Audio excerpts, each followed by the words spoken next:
My name is Jordan Maxwell. I want to welcome you to my show.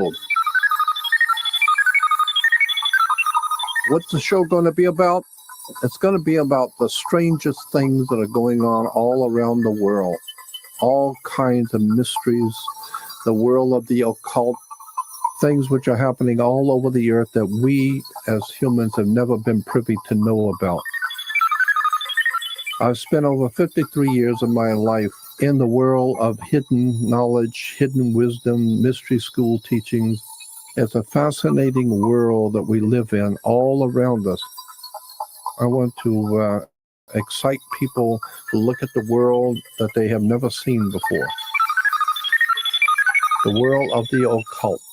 The word occult simply means hidden. Nothing evil or bad. It simply means hidden. So much of the real world that we live in has been hidden from us, purposely, by government, by religion, by commerce. The people who run this planet do not want you to start thinking for yourself and begin to see how the world really works.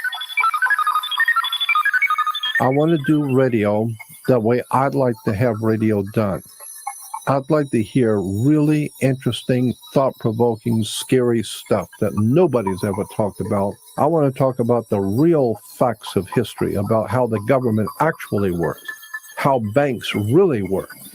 Who is it that owns the insurance companies, UFOs and aliens and underground bases? What is this whole story about Operation Paperclip and Nazis coming into this country back in 1945?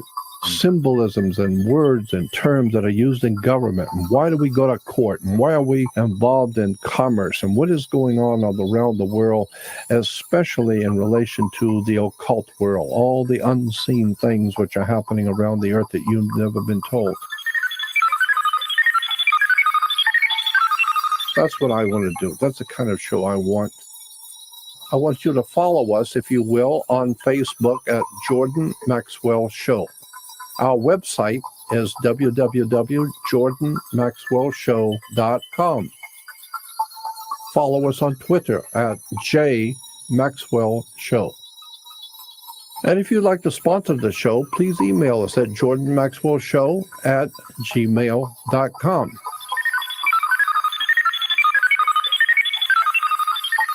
I'm promising you, this show is going to blow your mind. The stuff you're going to hear is going to be off the wall and strange and interesting.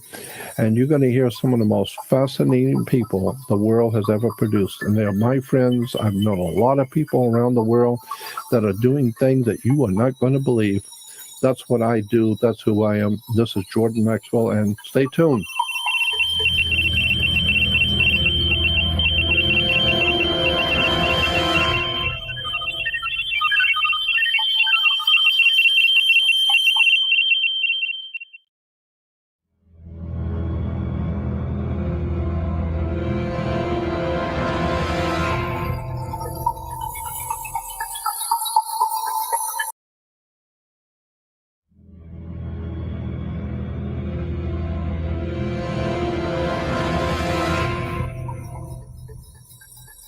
Welcome back to the Jordan Maxwell Show. You can follow us on Facebook at Jordan Maxwell Show and follow us on Twitter at JMaxwellShow for any messages.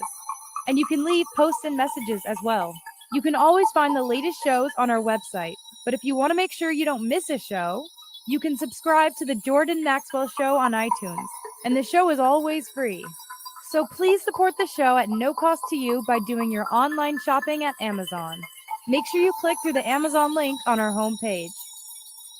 Often on this program, we not only do a lot of talking on the air, but between takes, we sit around here and chit chat in the studio among ourselves before going on the air. And I have so many times felt that I wish you could hear some of the conversations that go on, that's not being recorded for the radio show. And so I think we'll put some of that on. Just give you an idea of the kind of conversation that goes on around here. We don't quite understand the universe. We don't quite understand the solar system. So how can we quite understand the universe? Are you rolling? Well, I think you were saying, Dr. Lear, this gets down to an understanding of the universe. And that being said, when you're looking at these planets and all, I mean, from looking at these charts, my opinion is this is some type of enigmatic mathematics. If I'm going to define mathematics as like some way of attaining some degree of certitude. But my opinion is when you look at these stars, nature's only going to concede so much, and this gets into things that are, I call it like a mathematical fractal sometimes. The deeper you look into this, the more that's revealed. Well, that's essentially true, but we don't understand fractals either. It's been said that if you don't understand the past, then how can you understand the present or predict the future? Now, perhaps the universe itself is not what we even conceive it to be. Lawrence Livermore Laboratory not too long ago removed all the particles from the nucleus of an atom, and that's right down to the tiniest of quark. And yet they were able to look at what was left over, and what they saw left over was absolutely mind-boggling. Do you know what that was? I think I remember you spoke about this on Jordan's show. Was geometric patterns? Geometric patterns, various patterns of triangles and circles and hexagrams and lines and so on. And then you think back to, the movie The Matrix. And so, what are we? Do we exist because an entity or an intelligence, let's put it that way, wants us to exist, and all matter and all energy falls in place? Do we exist in a universe, the kind of universe that Einstein was talking about, or are we in parallel universes where we have another universe that's existing at the same time with parallel things and parallel beings to what we're doing, or a universe also existing that's 2 seconds or 3 hours ahead or behind? Or are we in a bubble? Is the universe a bubble, and all these bubbles occupying some part of infinite space? And perhaps there are connections between these bubbles, which may be black holes, and perhaps what we know as so-called alien technology or non-terrestrial technology does have the ability to travel between these entities, universes, or whatever you want to call them. As you were saying earlier, they found geometric patterns, and that's what I found just in my own limited way. This is suggestive of some type of very enigmatic mathematics beyond 2 + 2 = 4. But even that 2 + 2 = 4, I think Socrates said that in one of Plato's dialogues, he really doesn't fundamentally understand why 2 + 2 = 4. We just accept it. Right, that's true. There is a higher quantum mathematics. So that's like trying to understand non-terrestrial intelligence. If a civilization is 100 years older than we are, 1,000 or 1,000,000 years, how is it possible for a young civilization like us, with sort of a constrictive mindset, to even understand the concept of what an advanced civilization's logic would possibly be? So we base everything that we know or do on the logic of what we had. Now, certainly some individuals on this planet know more than others. And we have the money factor, the black budget, the things that certain entities have been researching. So the amount of information is unequal. I mean, you can't certainly compare what I've learned about, for example, implanted objects to what Jordan Maxwell knows about, the historical development of the world and society. So each is like a small building block. And if we put all these together, we would have some, complete or more complete knowledge of just a small fraction of the entity that we live with every day. Joseph Chilton Pierce, for example, wrote a book called Evolution's End, in which he described eyesight. And if you stop and think about this, and you'll see how true it is. And he said that no individual has the ability to see the same thing as other individuals do, because the picture that we see in our mind is not through the camera, which is the eye, but it's its interpretation in our consciousness, plus the fact that there is no way to get the ambient electromagnetic light from the outside into the eye. And I've had infinite discussions with ophthalmologists and retinal specialists about this who vehemently disagree, but not on a scientific basis. When light enters your eye, it stimulates the retina into producing electrochemical reactions, which then sends a message, nerve fibers through the optical system to the visual center in the brain. But there is light coming in from the outside, doesn't shoot through your eye and wind up in your brain. These are electrochemical changes that are occurring. So that's the basis of Joseph So there's an interpretation going on there. That's right. So Subject to interpretation. It's not strictly objective. Correct. Yeah, you have to ask the question, well, why didn't a civilization see, these large sailing ships approach the shore? Exactly. Because the concept of a sailing ship was not in their consciousness. And then, so they did experiments with individuals, and he came to the conclusion that the light that we see is in our consciousness. And the same thing with hearing. Oh yeah, music. I'm a musician, so yeah, very much so. So our senses, are the brain itself. It seems to be proved more than one time over and over and over again. And when you look at the abduction phenomena as a worldwide phenomena, you can't pass this off as mass hysteria, a mass dream, or subjective to electromagnetic fields, because all the individuals are basically describing the same thing. To have multiple people have the same dream. Well, on Larry King, the governor of Arizona, was on Larry King talking about the Phoenix Lights. The big, huge spaceship was over a mile long. Right. One wingtip over one mountain range and the other wingtip over the other mountain range.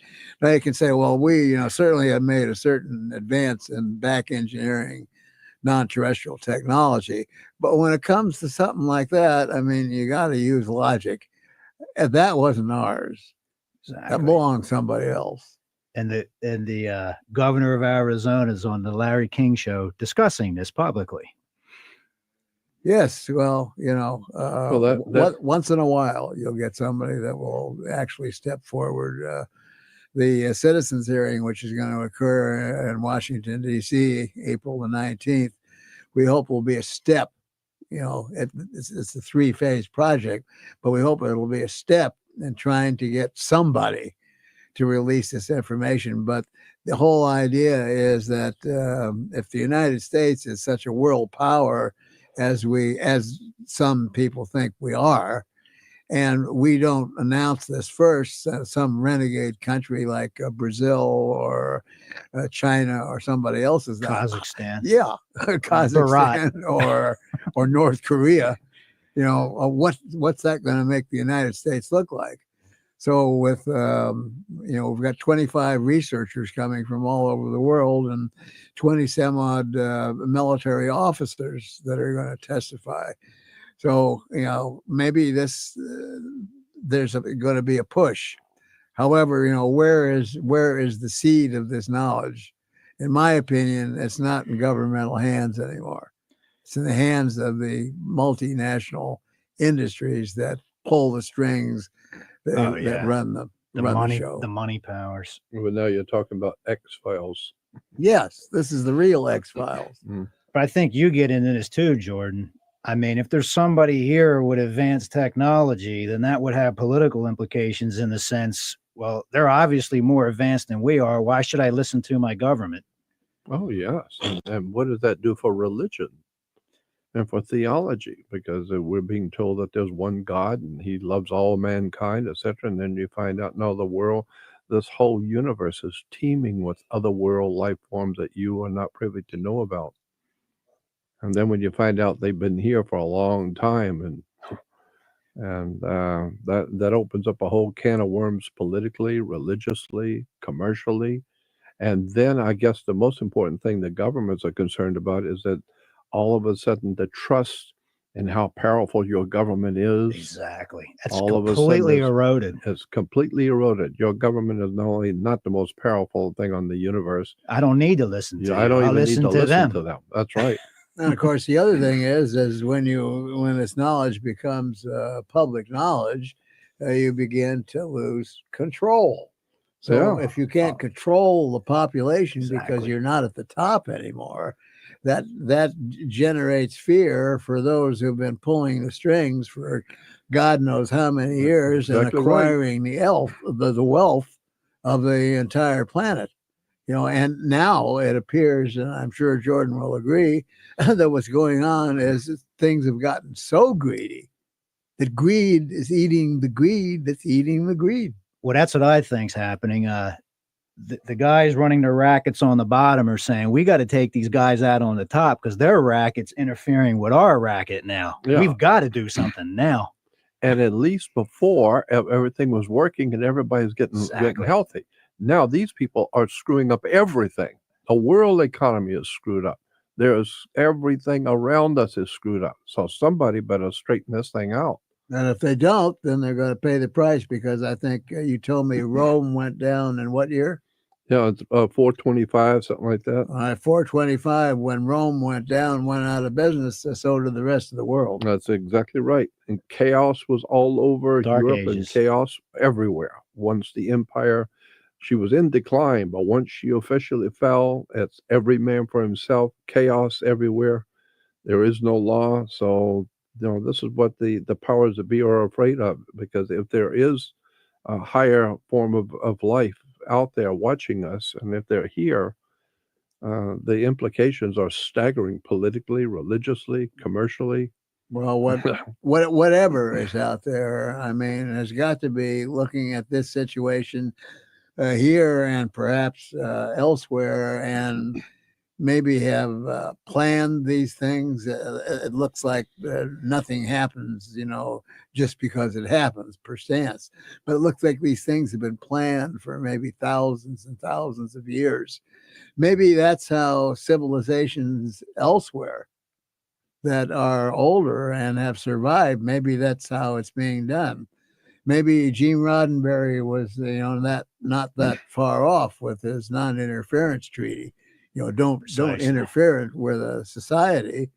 Let them solve their own problems, but yet you can sort of guide them along with various things. For example, the abduction phenomenon itself, I may have mentioned before, involves mainly the taking of ova and sperm. So obviously there's some genetic thing going on, and they're producing a new human, which has taken the term Homo noeticus, not Homo sapien anymore, but Homo noeticus. New man. Yeah, that means new man. And when you look and you see what these kids can do today, they're not getting this knowledge out of a book. They're not getting it from the church. They're not getting it from the school, television, and from their peers. They already know it. And, indicated in so many different ways, even their relationship with animals. I mean, they have relationships. Animals will come up to kids. Kids can do things that adults, even young adults, don't understand. So the entire human race is in a state of flux. It's in a state of change. And if this was done externally, which is the only, there's only two possibilities. One is that there's Almighty God, all knowledgeable, seeking God that has come here and says, I'm going to make a miracle and change all mankind. Or someone has been coming here and changing our DNA and making a new human, which they may have well done before. That's who we might be today. Something that was newer from our ancestors. Stanley Kubrick, 2001. Yeah. Well, that's right. You know, what did he The show? monolith. Yeah, he showed the prehistoric man, which was probably Neanderthal. Mm-hmm. You know, and then Zechariah talks about the Anunnaki, and talks about gives the guy's name. I mean, what more could you want on a post office wall? Yeah. Enki, a head geneticist, came here and did DNA manipulation with something. Biblically, it says what, Jordan? Well, that's what I was going to say. Is that this is exactly the story in Genesis 1 and 1, 2, 1, 3. The very first part of the Genesis in the Bible is talking about the God said. I mean, I've said this to you before, Doctor, that in Genesis 1:1, we read in the King James Bible, it says, "In the beginning, God created the heavens and the earth." But that's not what exactly it says in the original. In the original text, it doesn't say God. In Hebrew, God is El, E-L. But that's not what the word is in Genesis 1:1. It's Elohim. Now, Elohim is different than El. And what the Elohim means is it's a plural. It's a feminine plural put on the word God. So the correct interpretation of Genesis 1:1, according to the rabbis I've talked to over the years, is in the beginning, the gods made the heavens and the earth, meaning more than one. So that would explain how in Genesis 1:2 and 1:128 in the second chapter, where it says, "And God said, Come, let us make man in our image after our likeness." A leading rabbi in America many years ago said to me, the Bible does not say God made man. Nowhere in the Bible does it say that. And I said, well, then what are we to understand? He says, go back and read the scripture correctly. It says, God said, which is the gods, said, Come, let us make man in our image, after our likeness. Not make man. No, he's already here. Let's remake him. Let's make him more like us. Let's make man in our image after our likeness. Later on, the third chapter, God said, now see, man has become as one of us. And so the gods are talking to themselves. Now see what you did? You put some of your DNA in them, and now they're building rockets and designing lasers, and they're going creating yeah, see what you did? See, you mess with the Neanderthals, and you put some of us into them. Now look, they're coming up to deal with us. You're going to have to do something about these creatures. Yeah. So yeah. See what you created. So I mean, that makes it obvious that if you're responsible for the first place, if they were here to destroy us, they would have destroyed us a long time ago. Of course. So the solution is you come back and you re-engineer what you already made. Of course. That's all. And then it's proven in other ways too, because if we do DNA manipulations and expand our consciousness so that we're conscious of each other, we're conscious of the earth that we live in, we're conscious of destruction that we've done, we get a better understanding of we are as human beings, and you're going to do this DNA manipulation, is every single one going to be a success? The answer is no. Because whether you're an advanced civilization or a human civilization, some of your experimentation or manipulation is going to go bad. Of course. So what do you find that you don't read about in the history books, at least in past years that we know about? You don't find kids that are murdering their parents. No. You don't find kids that are going in and shooting up schools. You don't find, the terrible, horrible things. And if you see these kids like I have up close and personal, and you look in their eyes, there's nobody home. Mm-hmm. Now, there was a movie made that you remember many, many years ago called The Bad Seed with Patty McCormick. Yeah. And they showed a child who had no conscience. She had no conscience. What is Hollywood telling you? They're telling you something? Yeah. Well, that was also Clockwork Orange, Kubrick again. Mm-hmm. Yeah, right. So here we go again. If you can't expand the consciousness, then what's the opposite? You have no conscience, and so you just do whatever it is you decide to do. Yeah. Wild animal. But even I think an animal has some kind of consciousness, because most animals will kill for need, for food, or Exactly. they don't kill just for the sake For of the killing. sport. Yeah, Yeah, or the they're not sport of it. not as imaginative as humans. No, they're not the Romans. That's right. That's right. So anyway, looking at the general situation, our future, as the more you try and understand it, becomes more unpredictable, because there's so many different factions. If you talk to different people, they give you different ideas and so on. But, again, it's like reading the newspaper in the United States and then getting some understanding of a newspaper from Brazil. They don't print the same news. Turkey, for example. When I was in Turkey, I saw so many UFOs. I didn't want to see any UFOs anymore. Yeah. Might as well look at the cars on a freeway. And it's in all the newspapers. It's on TV. It's an everyday thing.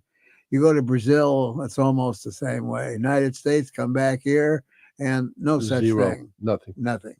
Now, there was just a recent thing that I don't know if you're aware of that happened in Germany just a few days ago. And it was, I got the URL for it. And a most amazing thing that I've ever seen on German news.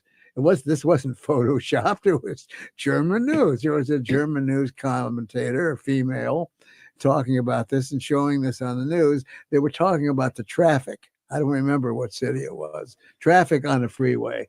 So they were showing this heavy traffic going by, and all of a sudden, here's this fairly decent-sized saucer comes down over an 18-wheel truck, puts down a beam of light. You see the beam of light take the truck. It's floating up into the truck. It looks like the traffic slows down to almost nothing, or not moving at all. You don't see what happens to the truck. Next thing you know, it's back down on the freeway. The light goes out, the craft disappears, and the truck is across the freeway. The driver is not injured. The truck's not injured. There's no injuries on the freeway. The cops are all over the place. They open the back of the truck up, and the cargo is missing. The cargo is missing. The cargo is missing. Wow. Now, does that give you a couple of questions? Yeah, what was the cargo? What was in that truck? But obviously, whoever This is that going on superior- all the time, though. I mean, Yeah. things are being transported. It's close encounters when they're Close encounters. Well, with they had Steven the, Spielberg. They had, the they ice had cream the Piggly trucks, Wiggly Piggly trucks, Wiggly, and, yeah. Sure. and all these different grocery store trucks. And inside are all the scientists with all their high equipment. But in order to transport it around the town, they put them in a truck, a grocery store truck. Right. Yeah. Yeah. And I know people that worked on that film, and some of the things that were actually shot in that film were true events that people don't know about. Yeah. Yeah. wow. Yeah. I can imagine. Yeah. So, Well, getting back to this thing about what you were talking about the transhuman stuff, the humans being mutated. yes. George, this stuff. can I say something about that? Yeah. When you were talking about when the God said, "Let us create man in our image." Yeah. When Adam gets expelled out of the garden, he says to the gods, "Don't put me out there with them." Somebody else was out there. That's right. That was when Cain killed Abel, his brother, and God putting Cain out of the out, and Cain says, "Don't put me out there, Exactly. because anybody finding me out there will kill me." I thought there was only Cain and Adam and Eve, Cain and Abel, and Cain just killed his brother, so now there's 3 people there, and God's going to put Cain outside for killing his brother, and Cain says to God, "Don't put me out there, because they're going to find me and they'll kill me." Yeah. What do you Who? mean? Who? Who? Who's out there? Yeah. Well, the same thing is very similar to what I pointed out before about the Tower of Babel.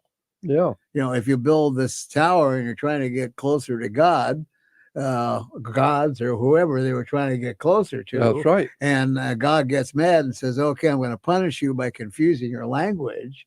That only means everybody prior to the Tower of Babel was able to communicate That's exactly over right. some geographical area. Well, how did they do it? Maybe they did it telepathically, because there's in none of the ancient literature, the Bible, Bhagavad Gita, Quran, Yeah. anything, is there any explanation of time? Is it 1 day, 1 hour, 1 minute, 100 years, 1,000 years, or whatever? They may have come back and taken away our ability for telepathic communication, and now we have to rely on vocal communication. And those who criticize that said, oh, grays, for example, that's absolute nonsense, because who would live in a society where all minds would be all coming into your head? Hey, didn't anybody hear of a thing called a switch? You mean to say that some entity or civilization doesn't have a switch in their mind where they could shut it off? You don't have the ability to shut one eye and just see out of one? Yeah, you're right. Or to plug up one ear or one nostril? True. Oh, come on. Yeah, of course. Nonsense.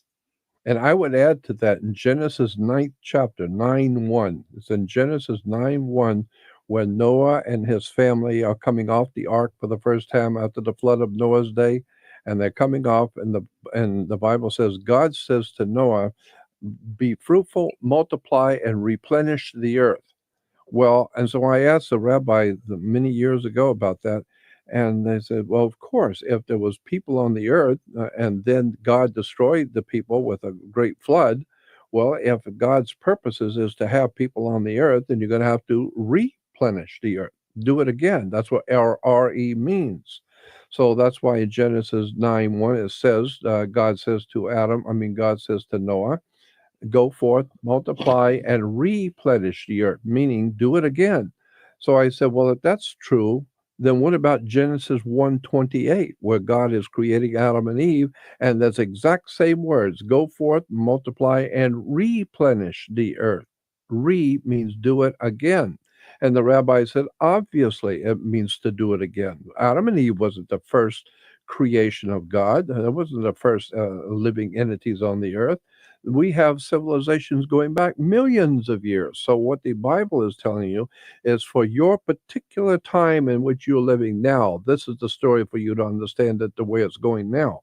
But going back 100 million years, you don't need to know that. It's none of your business. What was going on this earth 500 million years ago, that's none of your business. That's God's business. That's absolutely correct. And that's borne out scientifically. Number one, we were talking about the Anunnaki and Neanderthal and Homo sapien, and the missing link. They're never going to find a missing link. Why is it that the archaeologists and anthropologists will find Homo sapien footprints right along with Neanderthal? That's right, Neanderthal. Yeah, there's no missing link there. And then, you could carry this forward. Let's say use your imagination or logic or whatever you want. What happened to Neanderthal? Did Neanderthal Well, now they're saying in the BBC News that their demise was because their eyes were too big. Their eyes were too big. They're saying their eyes were too big, so too much of the brain was devoted to processing visual information. Humans' eyes were smaller, so that allowed for more cerebral activity, less dedication to the visual. Well, that was like several days ago. Well, perhaps somebody ought to put forth the idea that Neanderthal went through their own chain of evolution and became the Yeti, the Sasquatch, that's what I've been saying. Swamp ape, that's or right. whatever else you want to call the them. Abominable snowman, etc., etc. Right. And perhaps they possessed abilities that humans didn't have. Mm-hmm. The scientific tracking, a member of one of the Yeti, with all the modern electronic gear, with 3 people triangulating on them and following them. They followed him way up this hill. And he goes behind a rock, and they all converge on the rock, and they go to the other side, and there's nobody there. Wow. Yeah, I heard about that. So that was a scientific explanation. Well, where'd he go? Did he have the magic powers to just go into the rock? No, I doubt it. Just probably had some kind of abilities that we don't have. I mean, you don't see a chameleon. I mean, they look like they disappear too. So, I mean, there are logical things that perhaps the Yeti can do that human can't do, but they've done a damn good job by staying away from human beings. Yeah. Well, I mean, anybody who's lived in a big city knows well, that's a good idea. Yeah, I feel sorry for the poor bears that come down and Yeah. got to eat out of garbage cans, but you don't see a Yeti coming down and eating out of a No. garbage can. And I believe that there's no doubt in my mind that these Bigfoots exist, because I had an experience when I was 19 years old, 19, 20 years old.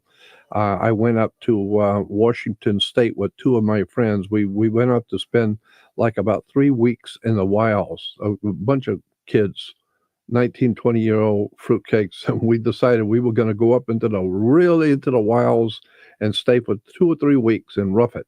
And so we went up to about maybe 50 miles or so outside of Olympia, Washington, up into the mountains, and we found this great spot, beautiful lake, snow-capped mountains all around.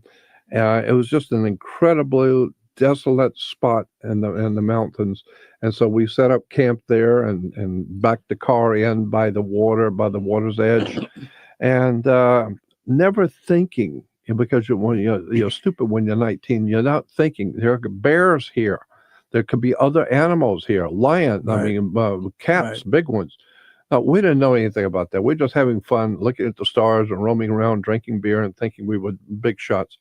And one night we would sleep by the car, and we backed the car in case we needed to get out quickly. We're already pointing the right way, right by the lake. And so my friend and I were sleeping on the right hand side of the car, right by the car door, in our sleeping bags, and his brother Roy was sleeping over on the driver's side on the ground, and all three of us had guns. And so in the middle of the night, I heard something, someone walking on leaves. You could hear the crackling. Right, right.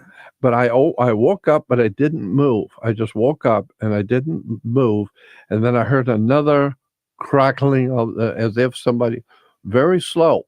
It's not an animal in four. It's two. And then I waited for a moment, and then you hear another one scream. So I know it's sneaking up on us. And so I'm waiting to hear if it gets louder. That means it's coming toward me. And then I hear it again in another smashing of the leaves. And I knew this is an intelligent. It knows we're here, and it knows the possibilities. So be very careful. If you're moving up on them, be very careful. And I could hear the step, and then I waited to see, and then there it is. The next step is another one. And so I leaned over and I woke my friend up. I said, there's somebody in the bush here. So he crawls under the car and pokes his brother, and he says, somebody's here. And so his brother, Roy, lifts up and unlocks the door very quietly, pulls out his pistol, and flipped on the light. And when he did, you could hear something walk away quickly. You could just walk, bipedal, 2 feet, walking away into the forest. I will never forget that. There's something was walking on 2 feet, and whatever it was very heavy, because it was breaking branches and shrubs and everything. You could hear it, and it was moving very slow, one step at a time, until he flipped on the light. When he turned on the light, it started to walk away, and you could hear it. Now we are up there, out in the middle of nowhere, in the mountains of Washington State. That happened. So something was up there on 2 feet that was intelligent. Those somethings are probably still there. And please support the show at no cost to you by doing your online shopping at Amazon. Make sure you click through the Amazon link on our homepage. All right, thanks for listening, and join us next time. See you next time.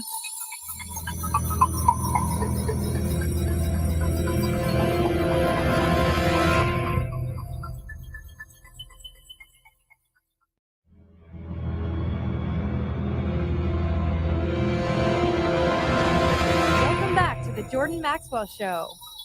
You can follow us on Facebook at Jordan Maxwell Show. And follow us on Twitter at J Maxwell Show for any messages.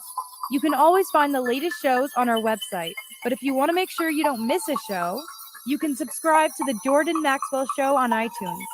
So please support the show at no cost to you by doing your online shopping at Amazon. Make sure you click through the Amazon link on our homepage. If you look, I've flown many times over the Brazilian Amazon, the jungle. It is so thick. It is so thick. There is no way, even with binoculars or anything else. In fact, it's a place where the military flies over, and their flare scopes and infrared can't even pick up the heat of the jungle animals. That's how thick the forestation is. Wow. And then there are other places on the planet where there's similar vegetation. Who knows what exactly exists and what's left over for day? No doubt about that. From prehistoric times. So what is Steven Spielberg telling you with his Jurassic Park? I'm telling you that there is something going on here. Steven Spielberg, as I've said, is a lot of things, but stupid is not one of them. And he said in one of his interviews here recently, and Steven said, I do not make movies to entertain. I make movies to comment on important issues. Well, he was making a lot of movies about E.T. and extraterrestrials, and what was all those other sci-fi movies about ETs? War of the Worlds. War of the Worlds. What is Steven Spielberg telling you? Then Jurassic Park, 1, 2, and 3, not just one time, but he goes on to tell you more. And they're going to make another one. Now, good. So there's a new one coming. So what is that telling you? I am totally convinced that prehistoric animals still exist on the earth today. Well, I mean, the best proof of this in the world is the coelacanth.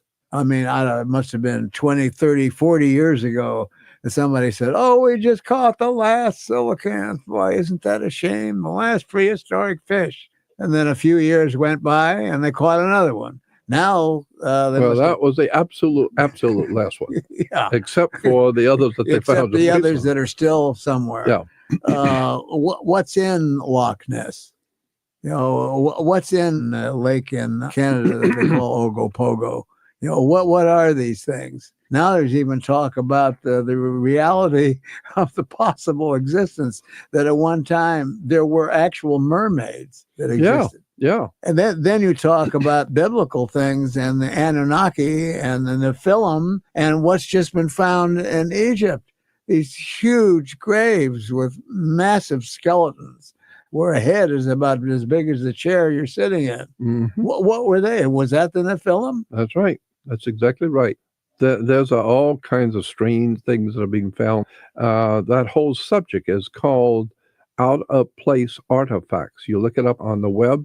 It's called out-of-place artifacts, where you're finding all over the world strange things that make no sense whatsoever, highly technical computer stuff that supposedly are 3,000 years old, strange carvings. Well, Jordan, on that, the Antikythera mechanism. Yeah, that's a typical example.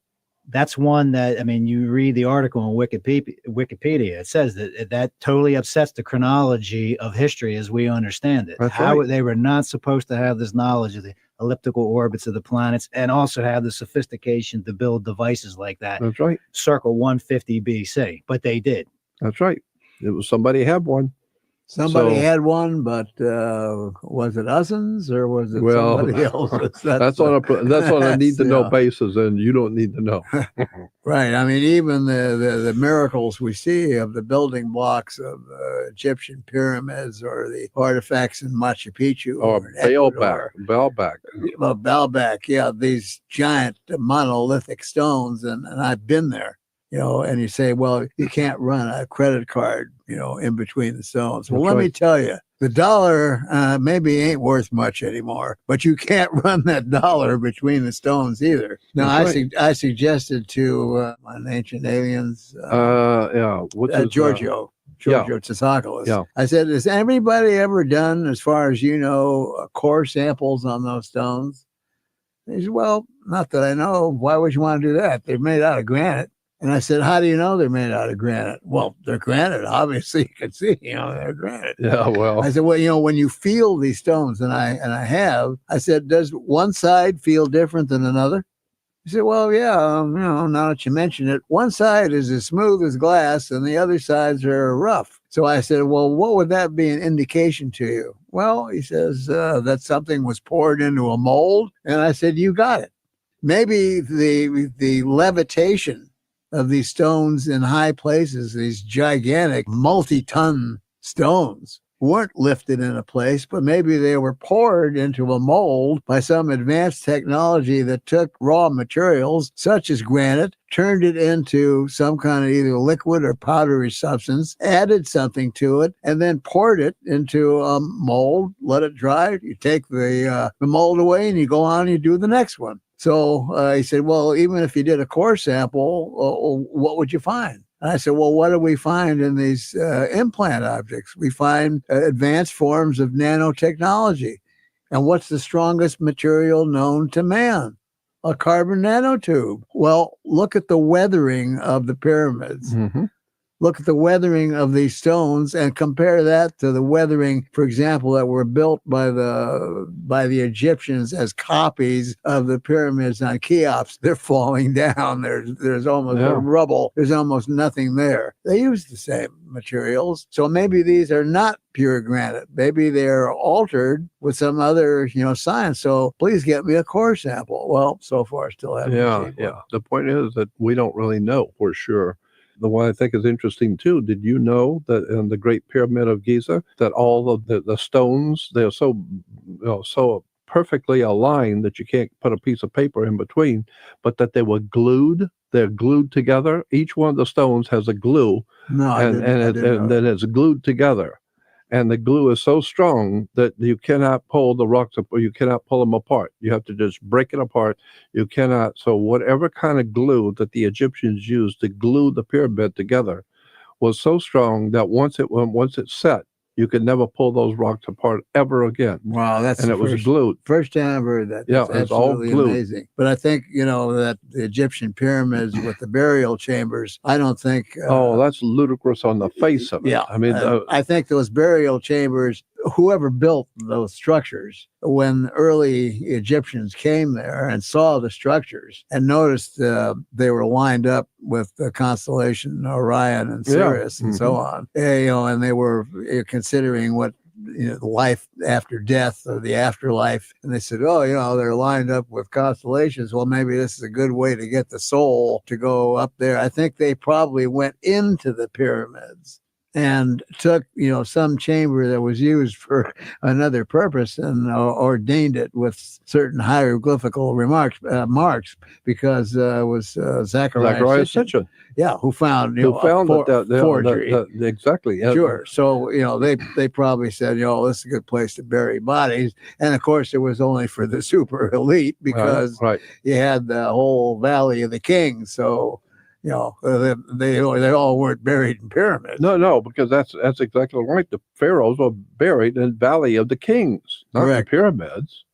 Right. And have you ever yourself been inside the Great Pyramid of Giza? No, I've never was there. But I was there, and I'm telling you, that's an incredible. 3 times I was inside the pyramid, and 3 times I was in the king's chamber. I even had a Kemite priest do a whole ritual prayer over me in the king's sarcophagus. I laid there, and it was an incredible experience laying there in that sarcophagus and having a Kemite priest do a whole prayer over me. But it's an extraordinary experience going into that. The thing that blew me away is when you're going into the Grand Gallery, that big open area, and it's going almost 90-degree angle, going straight up. Along the walls are these huge stones, like maybe 8 foot high, and probably 8 to 10 foot square, right. Mm-hmm. And they're like, I don't know, 25 feet. Well, how much is a stone that's 8 foot square, 25 feet long, 30 feet long? How the hell much would that weigh? Well, they had them all inside the pyramid, everywhere, all overhead. And when you get up to the top, there's a huge big stone that's they estimate to be 12 to 1,400 tons. and you have to get on your knees to go into the king's chamber. You cannot walk. You've got to crawl under that 14-ton stone to get into the king's chamber. So no one can walk into the king's chamber. Well, then any entities that built these things, they wouldn't have designed anything like that for that purpose. You know, some people believe they were some form of electrical generators. Well, yeah. And of course, the capstone is missing, but it could have very well been a crystal. And again, according to Zechariah, that was supposed to be a home of a permanent space base, which would emit a beacon, you know, into space. Well, that would make sense. The geology of the planet was unstable. So when the Anunnaki came from time to time, every 600 years, you know, that whatever they had established here that was natural wasn't there anymore. So they decided to make these entities there. To make sure that they would stay there. Yeah, it would be stable. Yeah. And of course, there's even talk about under the paws of the Sphinx. Yep. Supposedly another chamber. Another chamber with crystalline structures that went down to stabilize the tilt of the Earth's axis, because evidently the Earth at one time had quite a wobble. It would wobble back and forth, and this supposedly stabilized its axis. But you know, number of different things that we don't, meaning me, don't know about the actuality of what was actually found there. And of course, I told you about the time that I heard the story about the friend, the archaeologist. Yeah, well, that's the one that why don't you do that? Tell us about that experience. Well, this was quite a thing. I was a guest of the SSE, Scientific Society for Scientific Exploration in Paris, and some years ago. And in Paris, France. Oh, yeah. And I was invited to a dinner at an archaeologist's home about 50 miles out of town. You know, kind of like a California gate guarded community, fairly decent sized house. And she had a few people over for a home cooked dinner and so on. So after dinner, we were sitting around, having coffee and so on and talking. And she says, "Oh, I know that you're interested in Egyptology because we all have things in common here." She says, "Well, at one time, my boyfriend that I had in my younger days was in the military, in the Egyptian army in Egypt. And I lived there. I had an apartment there, and we had, quite a relationship. It's been going on for some time. And one night he came at about 3 o'clock in the morning and woke me up and said, 'Put on your clothes, get dressed, because I want you to come with me.' And she said, 'Oh my God, it's, 3 o'clock in the morning. Yeah. Where do you want to go at 3 o'clock in the morning? There's no open camel shows open or anything. Right. Where we got to go?' And he said it was very serious. He said, 'Please don't ask any questions. Just get dressed and come with me.' So she did as he bidded, and she went down and got in a military jeep, and they drove out into the desert, and they kept going and going. She says, 'Where are we going?' And he says, 'Well, you'll see.' Now, she had some other abilities besides an archaeological background. So in the distance, they see some lights. Well, she didn't have a clue as to where they were because there was no reference points. You're in the desert. You're on a road. There's nothing to compare it to. There's no buildings, no street signs, no nothing. She didn't have a clue as to where they were, and it was just the two of them in this Egyptian military vehicle. So as they get closer, she sees that it's a fenced area, and it's lit up with lights on the fence all the way around. So they pull up to a gate, and he shows his identification, and the guards open the gate, and it's full of Egyptian military. So they go in, they close the gate, and as they drive in, she sees they're in a lighted kind of courtyard, and in the middle of this courtyard is a large round metal plate on the ground. And so she says, what is this? What are we doing here? He says, "Well, I want to show you something." So they had a lift that lifted this steel plate off the hole. And then they had military personnel with carrying cables and lights. And so they went over to the hole and shined a light down the hole, and she could see a metal rung ladder going down the side. Well, one of the light bearers went down first, and then the next one, and then her boyfriend said, "Okay, you're next." She said, "I'm not going down that hole." He said, "Well, I think, you would be very interested to see what was down there," and he kind of talked her into it. So she went down, then he followed her, and then the rest of the light bearers and equipment bearers came down. And I don't remember how many steps it was, but they wound up in a round room.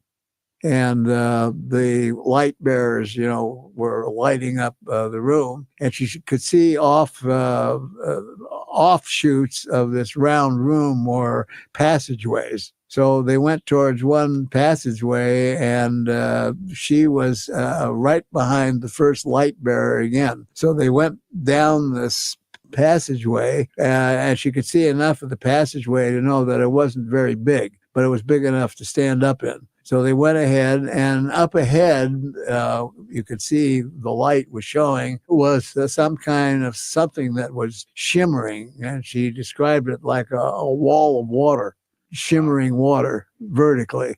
And her friend told her that this was some kind of an opening to something else, but they had been trying for months to get it to open, because if you went up to it, it was as solid as a rock. You couldn't get through it. And they tried C4, lasers, this, that, and the other thing. Nothing. They couldn't get through this thing. So he said, "I know one of your abilities is toning." And he said, one time somebody dropped a hammer in here, and we noticed that there was a slight movement in this water-like shimmering affair. So we thought that maybe if you toned, something would happen. So she said, "Well, I don't know about doing this," and kind of gave him an argument. And then she started walking towards this, let's say, wall of water, and she became acutely nauseated and ill, and backed away from it. And he says, "Oh, yeah, I forgot to tell you, if you get too close, you will get nauseated. You don't have to get that close." So she was cajoled into doing this. So she kneeled down, and she started making these various tones, which reverberated in this chamber, and everybody was extremely quiet. And when she hit one tone, this thing ascended from the bottom, went up into the ceiling, and there was just absolute blackness behind it. Then the light bearer went ahead. She followed with the rest of them all going in, and she realized that there was the light. She explained it. It was so dark that the light only illuminated what was in front of them. But as she was walking in, she noticed that there was a curve to the wall. So she said they must have been in a room that was round. So they stayed with the wall, and they kept on going. And then the next thing she saw was a rectangular protrusion that stuck out from the wall, maybe about 5 or 6 feet. So they stopped, and they showed them the light. Light bearer got closer, showed them the light on this object, and went up the object, and it was a tall figure that looked like a pharaoh, statue of Pharaoh, but a big one, bigger than anything she'd ever seen. So they walked around to the front of this and shone the light up the Pharaoh, and the Pharaoh was wearing what appeared to be typical Pharaoh garb, except that there was no openings. You couldn't see any skin. Everything was sealed. Even the footgear was sealed. There was no sandals or anything like you see in some of the Egyptology stuff. And then she showed them the light up. It showed the headdress of a pharaoh as they wore. But then the next thing she saw was a faceplate that went over the front of the face of this statue or whatever it was. And out of the bottom mouthpiece of the faceplate was a corrugated tube that came out, and then it wound around the shoulder, and attached to the shoulder was a canister. And she said when she saw that, she knew right away what it was. She didn't know whether it was the sarcophagus of a living being or whether it was a statue that was actually replicated. But this had to be whatever it was that the Egyptians copied that couldn't live in this atmosphere because that was a breathing mechanism. Mhm. And so they saw that, and that became then the historical headdress of the Egyptian pharaohs and Egyptology. And then they, as soon as this thing was opened, they got her out of there in a hurry. And shortly after that, there was a difficulty that occurred between her and her boyfriend, and it was never ever mentioned again. So there's a lot of interesting stuff buried in Egypt underground and in strange places that we don't know anything about. That's correct. And other people that have resided in the area for many years. One was a gal who used to come to the conferences. I forgot her name. She was married to an Egyptologist. And she said that below the pyramid area on Cheops was a city, a complete city. And then since then, I've heard from other people who had digs going on there that there was not only that city, but there was a city on top of a city. I wouldn't be a bit surprised because that's the same thing in Rome, same thing in Seattle. Washington's built upon another city. Some places back east, cities are built, and there's a whole city underneath the city. Yeah, in New York too. Dr. Lear, do you think on that story you just shared with us about the archaeologists, do you think there's any evidence that the desert may not have been a desert in ancient times where might have been a lush tropical? Oh, well, we know it Well, was. we know that the course of the Nile River had changed completely. Yeah.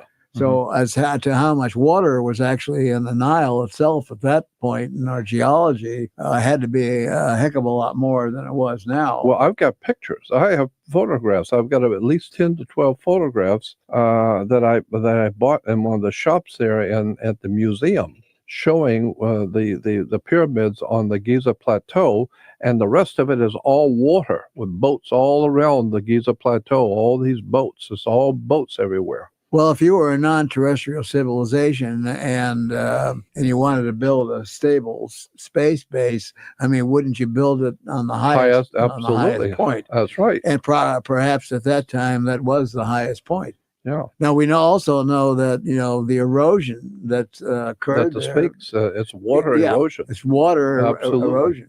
Water erosion on the Sphinx, and we Right. also are finding small seashells on the Great Pyramid of Giza. That's correct. Seashells Yes. on the pyramid. Right. So, that always brings to mind the pyramid that's out there on the Atlantic Ocean. There's one 10 miles north of the island of Bimini, on an area called the Bahama Banks. There's a pyramid sitting out in the ocean floor in the Atlantic Ocean, and it's larger than the Great Pyramid of Giza. And at the top, there's a round circle like an eye at the very top of it. That's an incredible story when they found that pyramid sitting on the Atlantic Ocean floor. Yeah. Now, who the hell tells you anything about this? Have you heard No. anything about it on ABC or NBC? No, there's also another one in one of the Great Lakes. I think it's Lake Michigan. Yeah. A pyramid that's actually sitting on the floor of one of the Great Lakes. Yeah. There are pyramids that are all over Brazil that have never been excavated. Oh, I got one for you. Have you? The first time the space shuttle went up, in the very first space shuttle, I think it was the first one. But the astronauts, they took pictures with high technical cameras to look for different raw materials, all iron and oil, etc., with these highly technical cameras. And when they came back down, one of the astronauts was looking at the pictures and saw. With his magnifying glass, he's looking at the picture that he took, and there's 12 dots, 2 rows of 6 dots, and he thought that was very interesting. So he brings over the map and puts it on top of the celluloid so they could see exactly where this is. They took that picture, Right. and so then he had the military fly down there and fly over that to see what those 6 dots are. They flew over, and there's an area they wanted to go in, but the natives would not allow them. They said, no one's allowed in this area ever. This is the land of the gods. No one is to go in there, period. So they flew over those 12. There were 12 pyramids, the size of Cheops pyramid in Egypt. 12 of them, 2 rows of 6 pyramids, the same height as the ones in Egypt. Somebody built 12 of those pyramids In Brazil? in Brazil. in Brazil, 12 pyramids the size of Cheops Pyramid, and they would never have known they were there except the astronaut took the pictures and happened by chance to be looking and caught the little 12 dots and found out where it was, flew down there. I had someone fly down there and take pictures, and they found out that this was in the land of the gods and nobody was allowed to go back there at all. The natives would not allow it. So they flew over and found that there's 12 pyramids. Somebody has, the world has not been told the half of what's really going on this earth. No, absolutely not. I mean, that was almost the way this one pyramid in Brazil was found. There was an aircraft accident, and they were doing a flyby looking for the wreckage of the plane, and they saw this pyramid.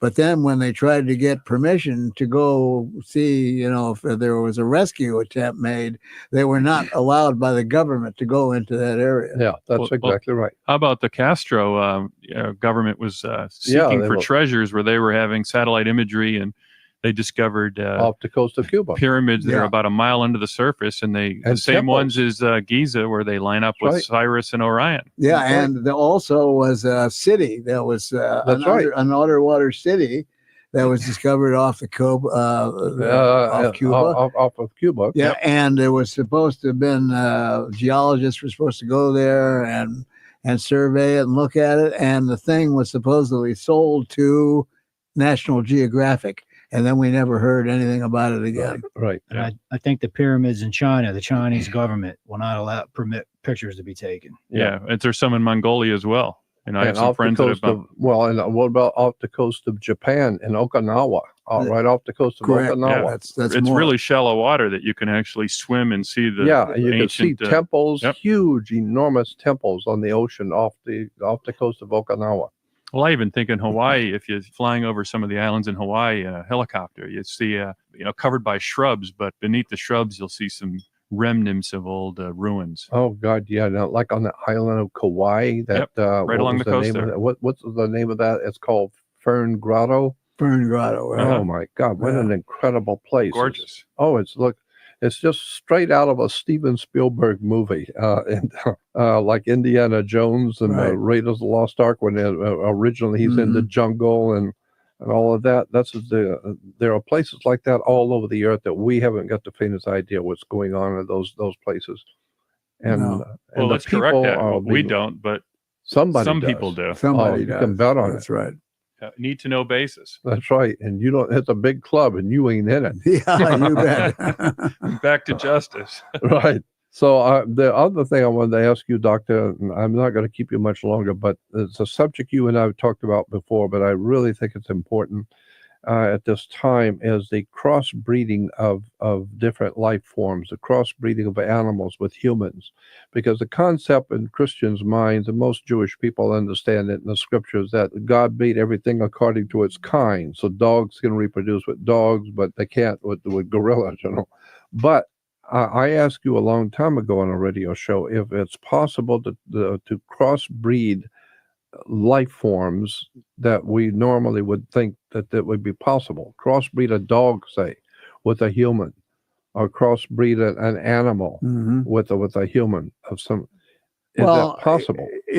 Maybe 40 or 50 years ago, you'd have to say, well, gee, I don't think that can be a possibility. But now in modern times, we know that that's absolutely not true whatsoever. With the early experimentation and the tobacco industry crossing the DNA of a firefly with a tobacco plant so that the tobacco leaves would fluoresce at night and could be picked all day and all night, we know damn well that that's not true. So now when you go and you extend that all today to GMO foods, which is a whole another subject, and you're taking corn seed DNA and you're injecting it with spider DNA, you are crossbreeding species. Now, the last thing, horrible thing that I heard that Monsanto and DuPont together were working on was the so-called Frankenfish. Oh, yeah. That's the Atlantic salmon in which they take DNA out of the larva of a butterfly and put it into the salmon and produce a salmon that's about 5 times the size. But I'll be damned if I want to eat that salmon, because we know from the corn products that are raised for cattle feed, that are fed to the cattle, changes the DNA of the cattle. In the lifespan of 3.5 generations, the cattle will have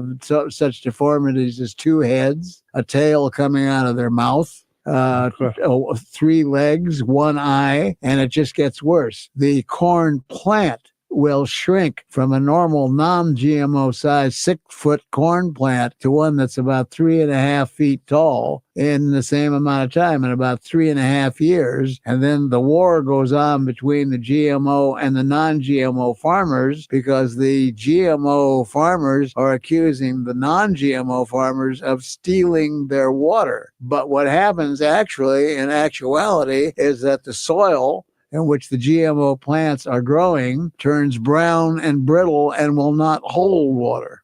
So not only is the process inferior, everything they make's inferior, it's fed to the humans, which creates disease. The highest rate of suicide amongst farmers in the world is in India, because the poor Indian farmer only has a few cattle on a small patch of land. They've somehow managed to remove the sales of non-GMO seeds, so that the only seeds that are available are GMO seeds. And they're only good for, as I said, about 3.5 years. Then the farmer can't feed the family anymore, so he kills himself.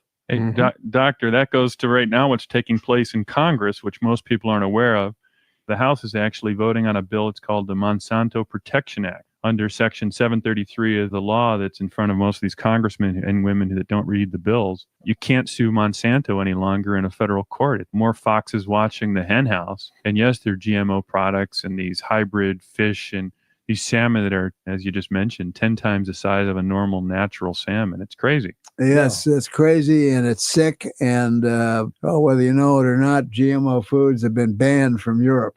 Well, yeah, the French government has just discovered the cancer rate of genetically modified food is tenfold of normal food. You know, in fact, we'll post that on the site, the scientific research. Russia's banned it. Most of Europe's banned GMO foods, yet GMO is the wave of the future because Monsanto and some of the other companies control the politicians. Well, here's a couple of interesting facts. Our current Secretary of Agriculture is the ex-CEO of Monsanto. The current CEO of Whole Foods went to school with the ex-CEO of Monsanto, who was the Secretary of Agriculture. So several months ago, they had a meeting between the two, a dinner, because they're friends.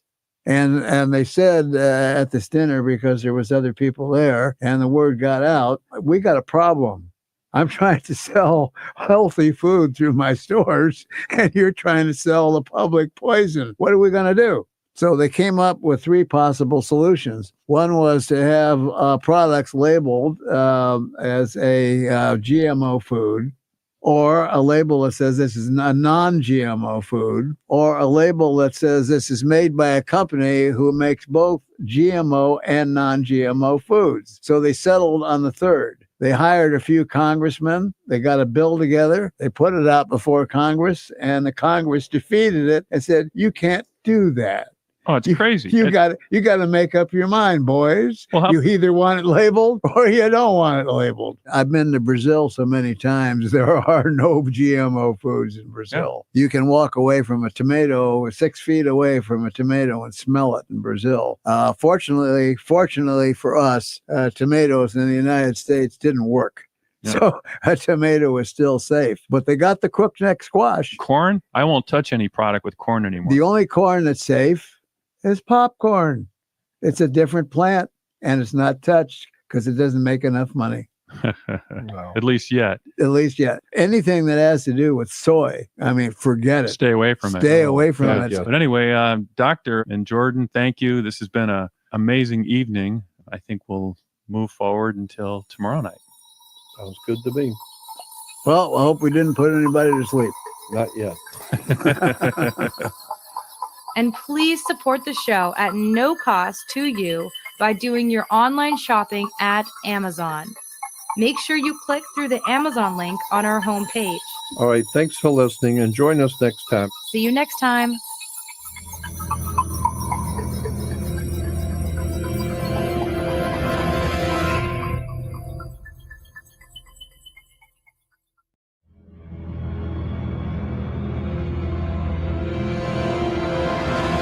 Welcome back to the Jordan Maxwell Show. You can follow us on Facebook at Jordan Maxwell Show and follow us on Twitter at J Maxwell Show for any messages. You can always find the latest shows on our website, but if you want to make sure you don't miss a show, you can subscribe to the Jordan Maxwell Show on iTunes. So please support the show at no cost to you by doing your online shopping at Amazon.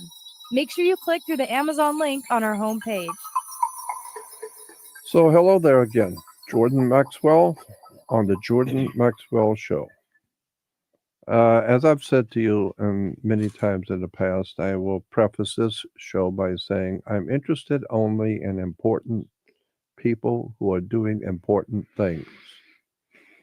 The stars have always interested me. Astronomy, the wonder of the universe, and I find it difficult to. I've been around astronomers at JPL. I remember sitting out there talking with a bunch of astronomers, and not one of them seemed to have any imagination or wonderment about the stars. It's like a doctor. He has no, the doctor's working on your heart. He doesn't care about the heart and how the heart happens to come about and the miraculous body, the human body, the way it's designed and how it works. I mean, he's just got a job to do. He works on the heart. That's no, you need to back off of whatever it is you're doing and look at the masterful wonder of life. Instead of being an astronomer and just tell you how far the moon is from this and know what that star is, no, just go out and look at the heavens and try and think about how big you are in comparison to the earth that you live on. And then how big the earth is compared to our sun and our little Mickey Mouse solar system.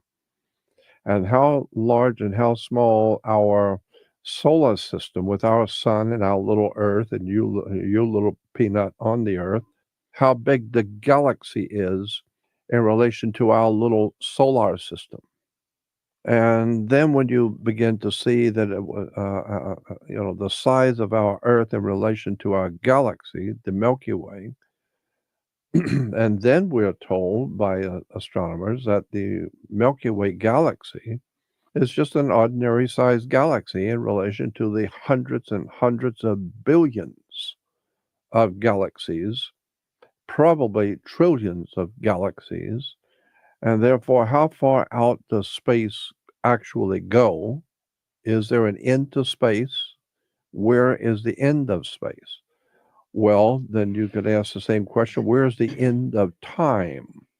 When did time begin? When does it end? So that's why Einstein had something called the time-space continuum, because time and space is nobody seems to have ever nailed down anything about it.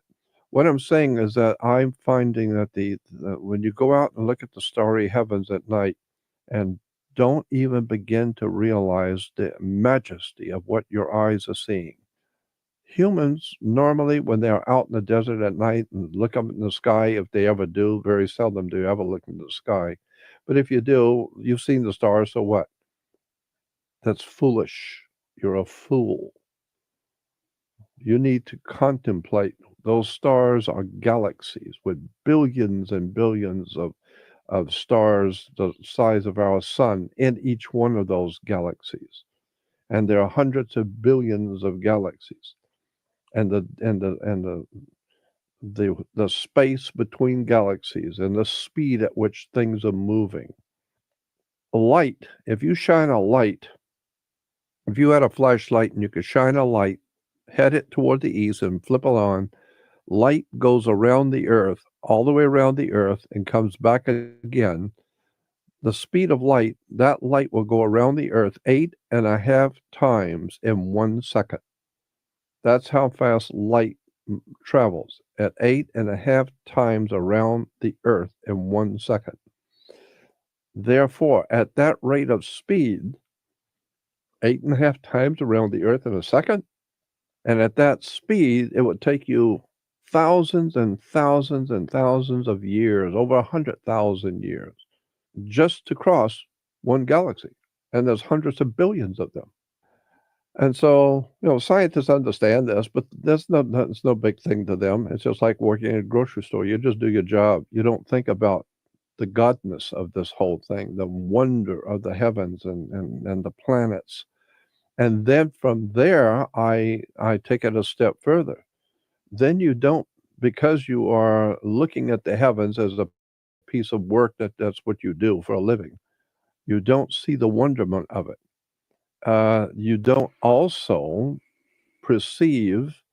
There's a few scientists and astronomers that do, very, very few, but there are a couple who do see even further that the planets and the astrological constellation of stars and planets affect us. They have a definite effect on human nature, on the earth. We know that the moon pulls the oceans of the world, of the earth. The oceans and the tides are caused by the moon. Well, if the moon can pull water, oceans, that tells you what kind of power the moon has over the earth. It pulls the Pacific Ocean. Well, if it can pull water, you're over 80, 90% water. What does it do to you? Is that why when you act crazy, we call you a lunar tick? Because you are water. Maybe the earth, maybe the moon is affecting you. Maybe if the moon's affecting you, obviously the sun is much bigger and is closer and it's bigger and more powerful. So is the sun affecting you? Well, of course, the sun's affecting everything. And well, if that's true, what about Jupiter and Mars and Saturn and all the other planets and the stars and the constellations? Well, once you start boiling it all down and get past your own self-importance, you begin to see that the whole universe affects us. The symbols, the signs and the stars, the biblical, and all the ancient teachings of the ancient people of the world have all said the same thing, from the Hindus to the Egyptians to the Babylonians, to the Jews, to Islam. All the ancient religions and the cults of the world all acknowledge that the heavens have a direct effect on your life. So we have quotes like you can thank your lucky stars, like my mother used to say.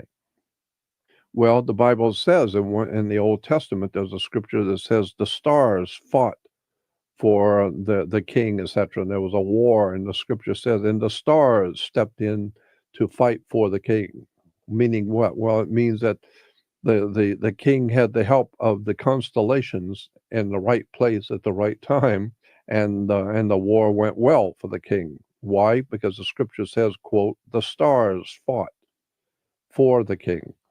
So even the ancient world knew it, and the the almanac, the poor man's almanac and the farmer's almanac always talked about the stars and when to plant and when not to plant. And so all of that's very important. But in relation to what I want to talk about today and on the next couple of shows is I have my friend with me, and we've been talking about this for many years between ourselves for over 16, 17 years now, about how the stars affect human beings, how we are affected. And basically, the subject is astrology. But like any other discipline, like any other work of mankind, there are people who know about something. There are people who study the subject. There are people who know about the subject. And then there is, of course, once in a while, there will be an absolute master in the subject upon whom everyone else stands on their shoulders. And so Nostradamus was a master when it came to astrology.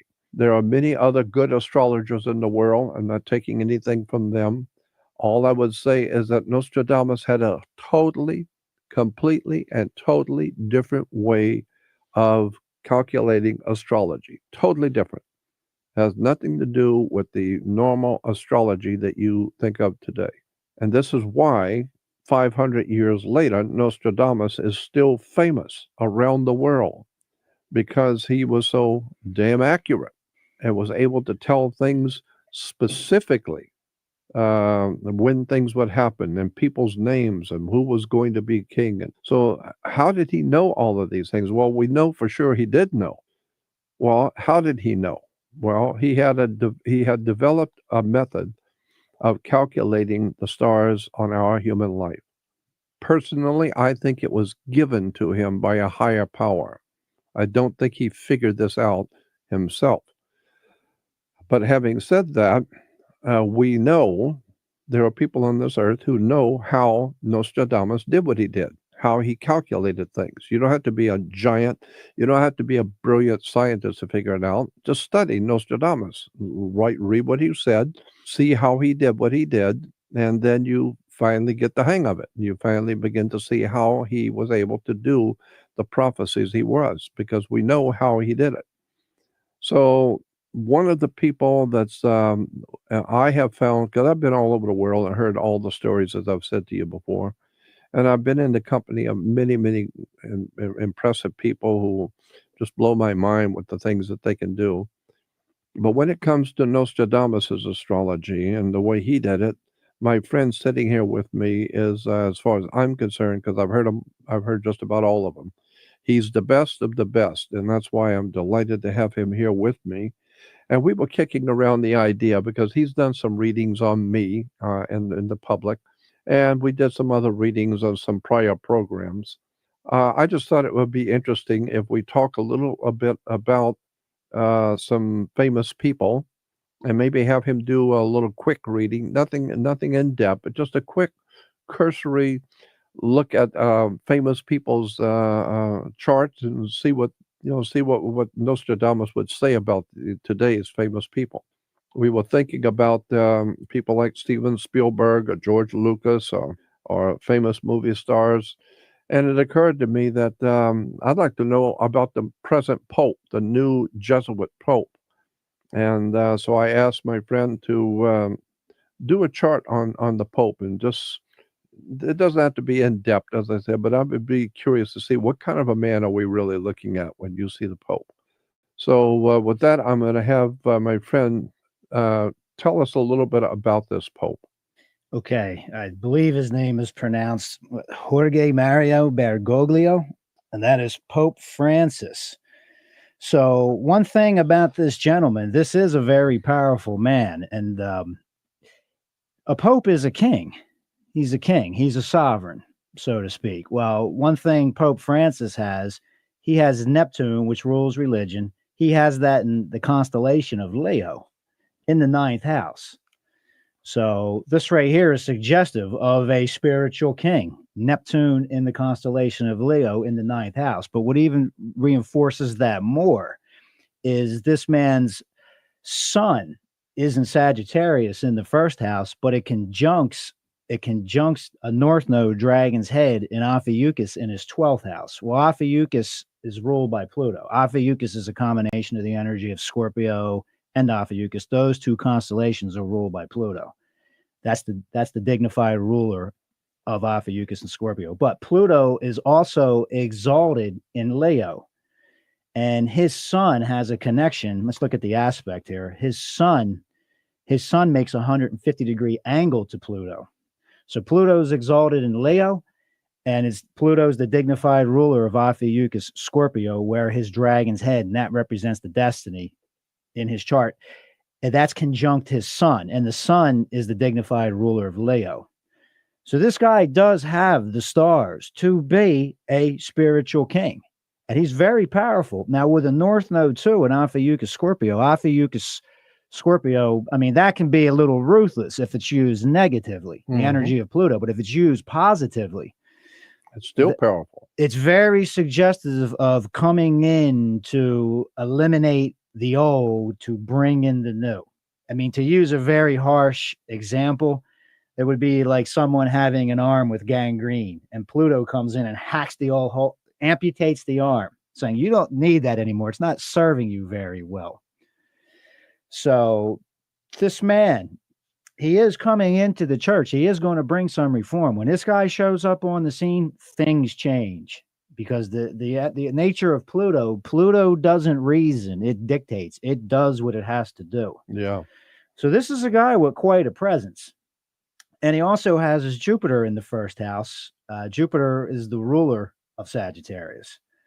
So, Jupiter has a lot to do with ethics, integrity, benevolence.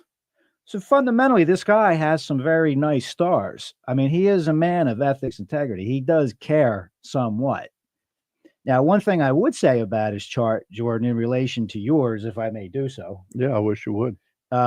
Your Mercury is much more highly aspected than Pope Francis Mercury, meaning you've really thought through religion. I think the Pope takes this more on faith. His Mercury is not so highly aspected. So his religion, his spirituality, it's not something he's thinking through logically, taking it through to its ultimate logical conclusions. Yeah. He actually is genuinely a spiritual person. But he's a little orthodox, though. I would say that because, they say on certain issues, he's very conservative, very orthodox. My opinion of where that comes in his second house, he has the planet Venus. The second house, they say, is the house of money. But that's on a mundane level. On a higher level, money, what you spend your money on is a reflection of your values. So he has his Venus, which has to do with how one relates to other people. It has a lot to do with relationships. He has his Venus in Capricorn. Capricorn's very stodgy and very conservative. That's where his Venus is in his second house. So he has a lot of that. Even though he's a bit of a reformer because of the Plutonic side of his chart, with this Venus in Capricorn, he still very much has a foot in the established order. He respects the dignity of the establishment, so to speak, that the church represents. He sincerely feels that. What else you could say about that too? He has his moon, and the moon in a chart, that's one's instinctual emotional response to life. He has his moon, strictly speaking, in the water bearer, the constellation of the water bearer, Aquarius, but it's in the part of Aquarius, once again, that's directly over Capricorn, where his Venus is at. So the point being is he does have a very strong sense of orthodoxy. He's only going to go so far in his reforms. He's not the kind of guy coming in the church to throw out the baby with the bathwater. But if you look at the headlines, he's talking about making some changes in the church. And this is the man to do it. He's got the power to do it. That's the nature of these stars. You're sort of walking about with this energy. It just, what the specific mechanism is, I'm not so presumptuous to say I understand that, just like I don't understand why 2 + 2 = 4. But you can look at these things and observe certain things and have a certain amount of predictive power, which is suggestive that there is something to this. No doubt about that. But myself, though, while this is on the show, I welcome skepticism. I tell some of the people I read, please be as skeptical as possible. I'm skeptical myself. I'm always putting this stuff to the test. But I have found it does give you a certain amount of predictive power. No doubt about it. Because I've had you over the past 16 years tell me over and over and over again things that were going to happen to me and the month that were going to happen and what was going to come after that. And every single time what you told me exactly happened the way you said it would.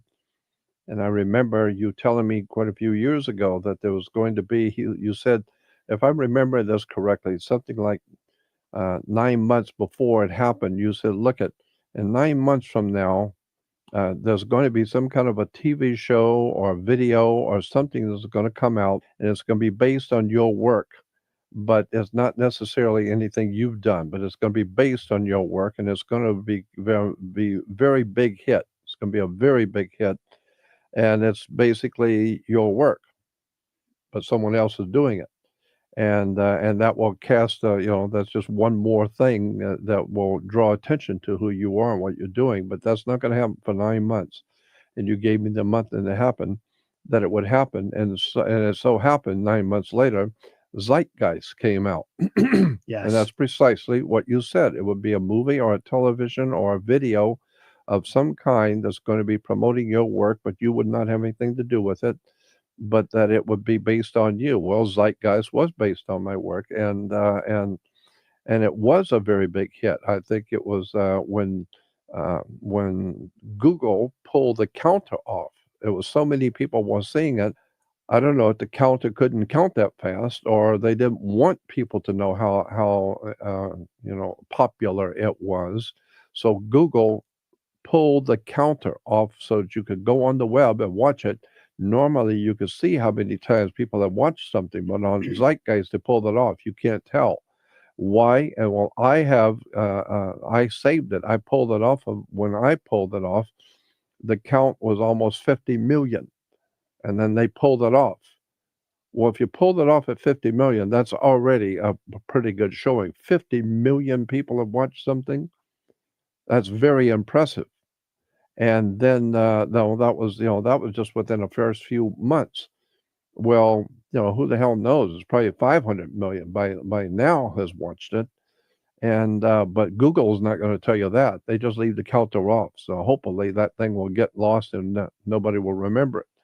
And so, but I just think it's interesting. You told me it was going to happen and gave me the month. You actually also told me and gave me the month about 6 months before. And you told me, I remember distinctly you calling me and telling me, look at, and 6 months from now, and you gave me the month it was going to happen. He said, you told me there's going to be a banking crisis that's going to start probably here, but it's going to be a worldwide banking crisis that's going to explode. And millions of people are going to lose their homes. Banks are going to go under. There's going to be chaos in the streets. There's going to be riots. There's going to be a lot of trouble because the banks are going under. So just beware. And 6 months from now, and here's the month it's going to start.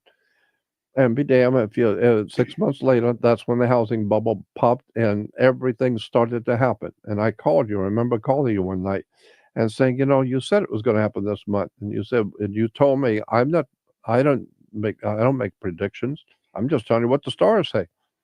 Well, that's what made Nostradamus famous because he was able to tell kings and rulers and popes and all the important people on the planet. Now, the schmogalagamas and all the schmogs and all the dingbats out there and his time, they don't know anything about Nostradamus and they don't care. They're just over at the market working. But the kings and the rulers and the princes and the guys who run the planet, they want to know. That's why I've said so many times, all the governments have CIAs and FBIs, intelligence agencies, and those are the ones that get the funding because governments don't want to believe like a believer in church. If you're a Christian, you're a believer. No, the government doesn't want to believe. They want to damn well know proof. They want to know what's going on, not believing something's happening. And so that's why the kings and princes and rulers and potentates back in Nostradamus' day, they wanted to know, talk to the man. I don't know how I don't know how he does what he does, but he's accurate.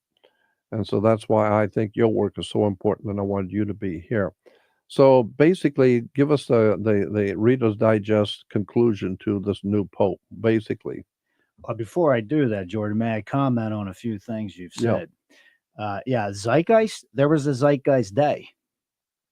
I mean, Yeah, that's and, pretty impressive when there was a Zeitgeist Day around the world and this movie's being shown in theaters all over the world. As far as I go with these predictions too, I think this is important to say. I can't do miracles looking at these charts. nobody expects you to. But what you can do, what I can see, you can see a general trend. How specifically it's going to play out, I'm not that good. There might be somebody out there who is that good. I know. But being able to see the general trend, though, that's enough. Like for instance, when you were talking about the financial crisis, what I saw, and we're using constellations here. The astrologers using signs are going to tell you something different. But that dragon's tail went into Cancer, and in my book, Cancer rules money because Cancer is ruled by the moon, and moon is money. Money's moony. Right. And then the dragon's head went into Capricorn, and Capricorn is ruled by Saturn, which basically meant Dragon's tail in Cancer. Cancer rules money. Dragon's tail, mundane interpretation, would be a hell of a lot of stress. And then the dragon's head in Capricorn, which is ruled by Saturn, which is the lord of karma. It's payback time, boys. Yeah, that's it. It's paid by all of your corrupt banking practices and all that making money off of the poor and all that silly crap with your investments and all that. It's like God is saying now it's payback time. What goes around comes around. So while everybody else has been starving and crawling on their knees, now the banks are going to feel it. And you were saying about the kings.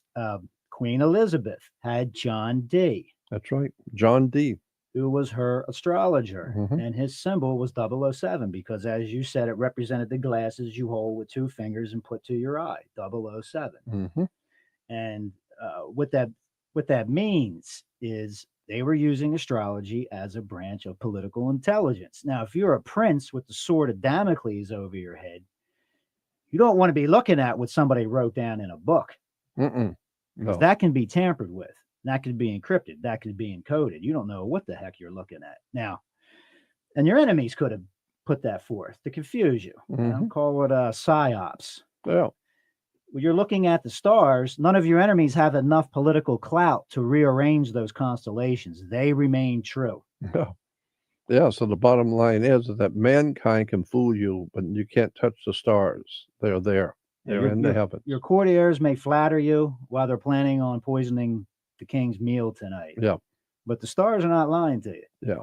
And that's what I've always noticed about when I get when I talk with you about something that's coming up, and you will call me and say, "Yeah, now watch next month or 6 months from today, and that's going to happen," and every single time it does, and so it tells me that there is something to this idea of the heavens. And ask, as I said, ask any 6-year-old child, Christian and Jewish child, where is God? And they will point straight up. God is out there in heaven. Well, of course, God is in heaven.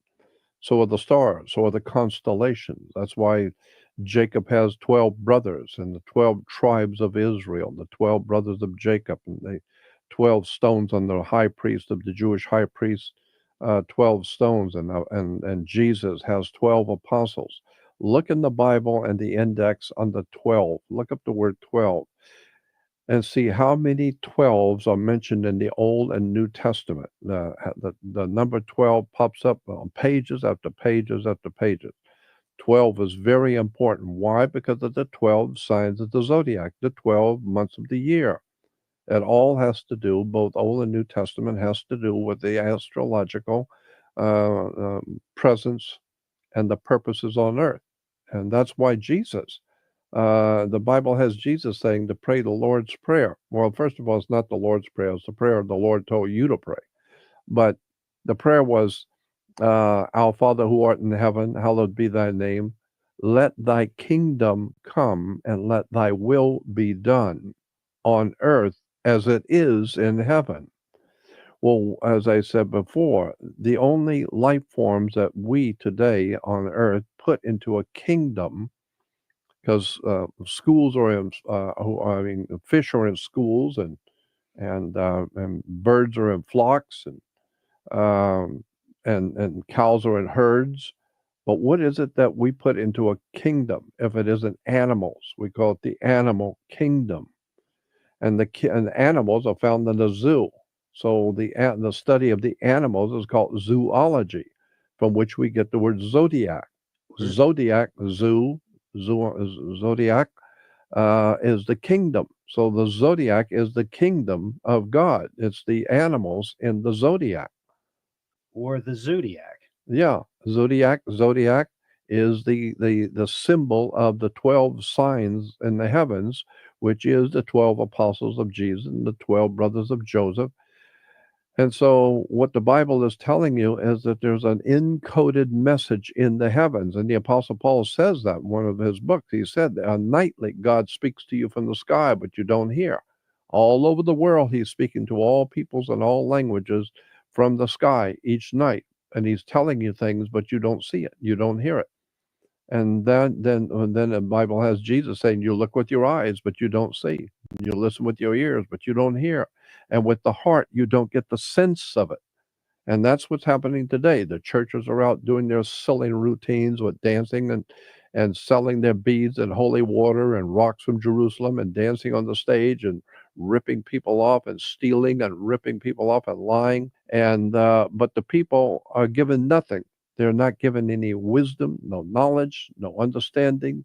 They are poor. They are dying. Like the Bible says, my people are dying from a lack of knowledge.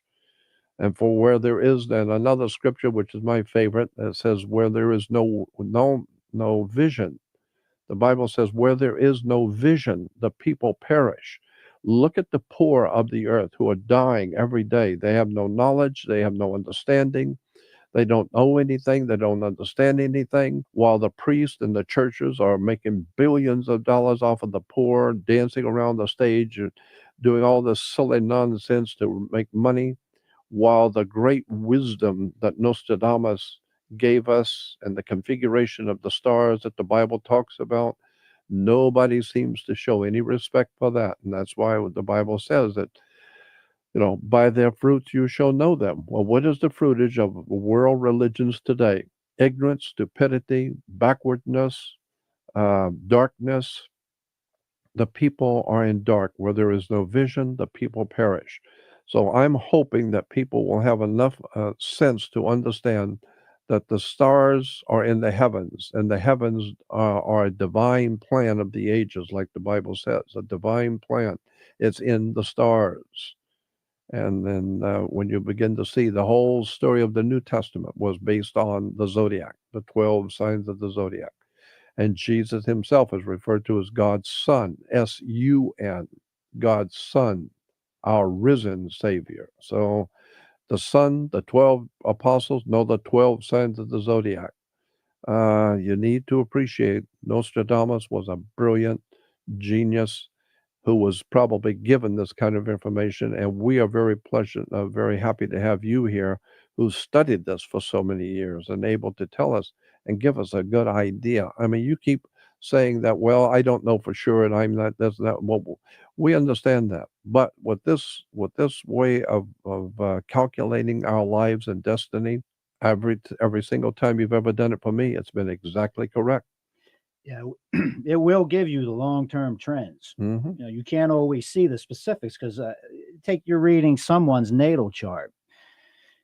Looking at the chart, you're not going to see everything. You're not living that life, but you can see the general overall trends, and that gives you a certain amount of predictive power. But this thing too, Jordan, about hidden messages, particularly in the New Testament.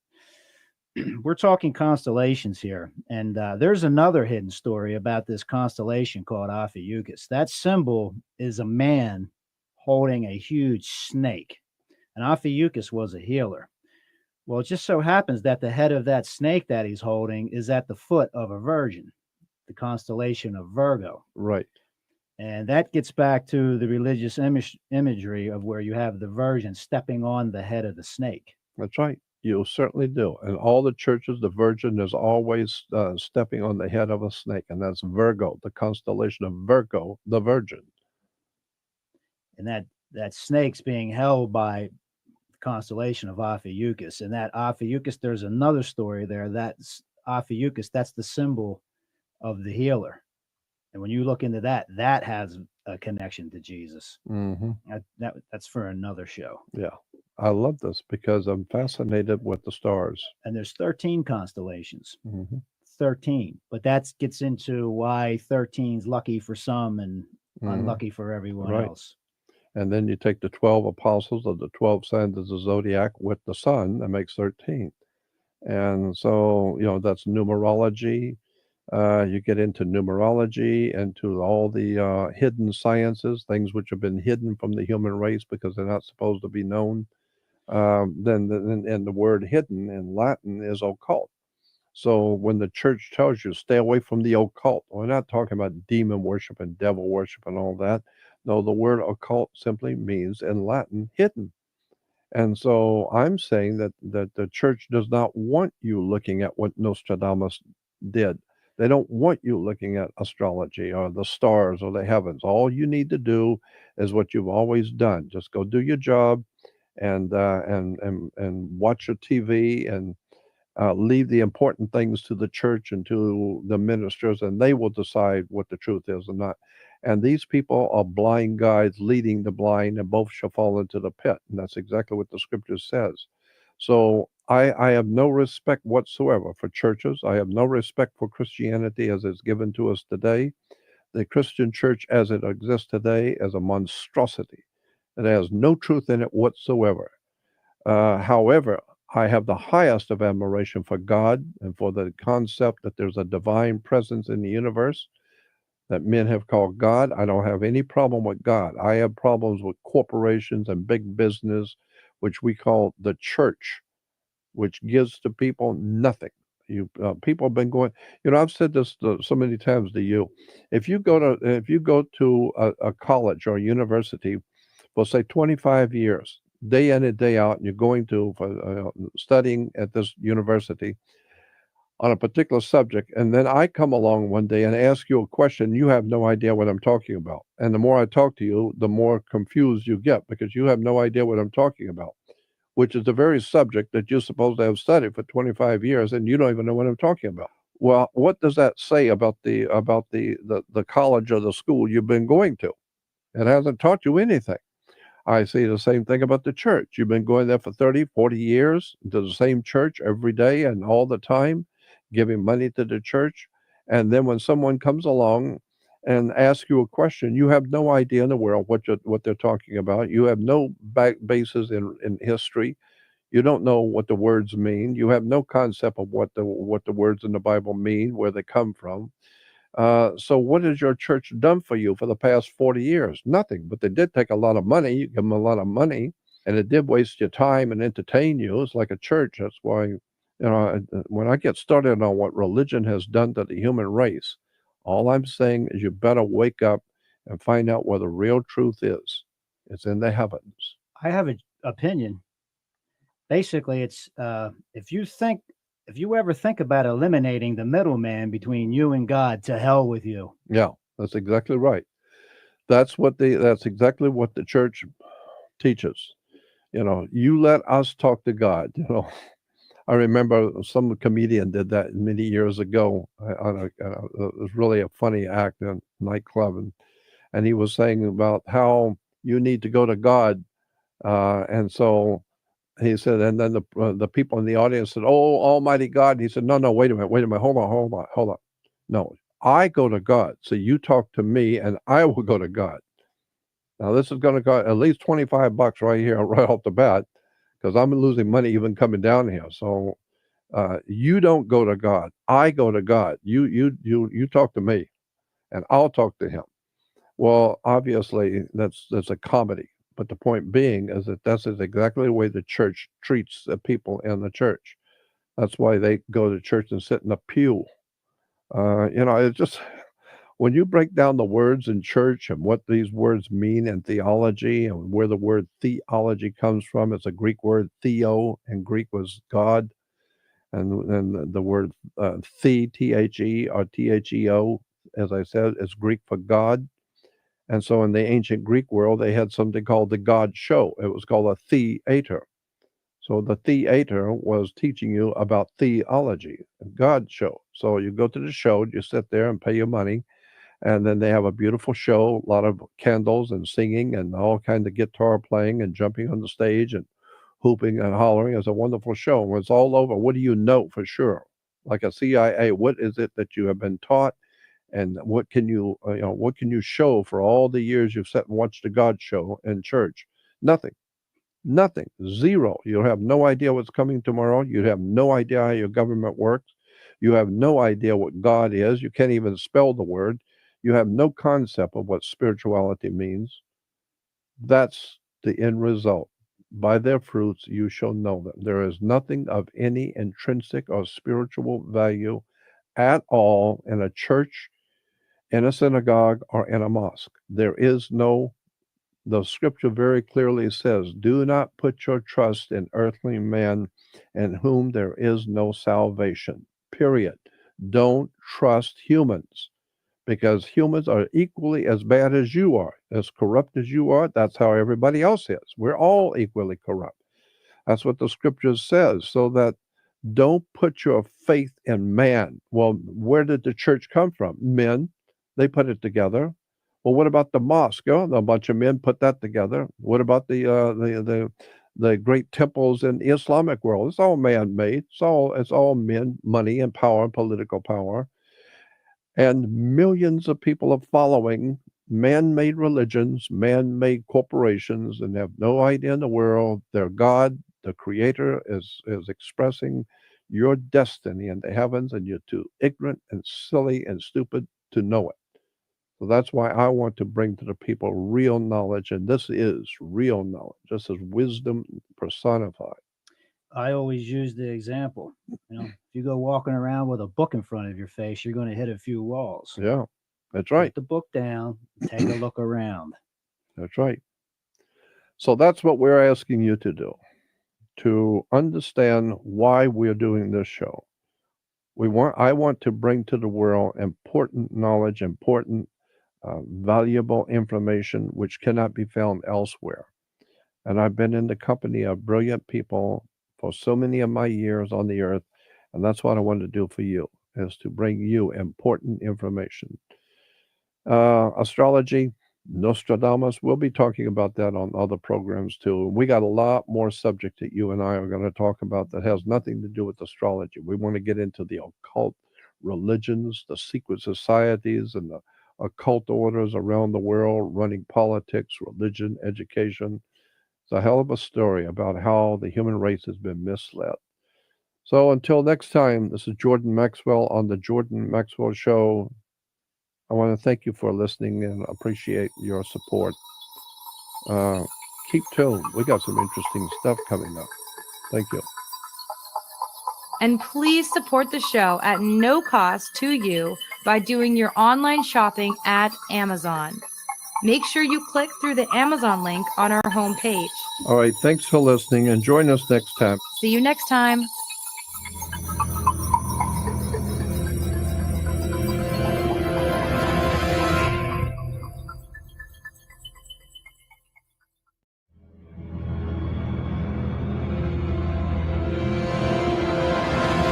Welcome back to the Jordan Maxwell Show. You can follow us on Facebook at Jordan Maxwell Show and follow us on Twitter at J Maxwell Show for any messages. You can always find the latest shows on our website, but if you want to make sure you don't miss a show, you can subscribe to the Jordan Maxwell Show on iTunes. So please support the show at no cost to you by doing your online shopping at Amazon. Make sure you click through the Amazon link on our homepage. Yeah, tonight I want to talk a little bit about science and religion and a couple of very, very impressive and important people in the science world that virtually nobody's ever heard of before because their work was so astounding and so incredibly brilliant that today all of the so-called scientists know nothing about these people because they were too profoundly important.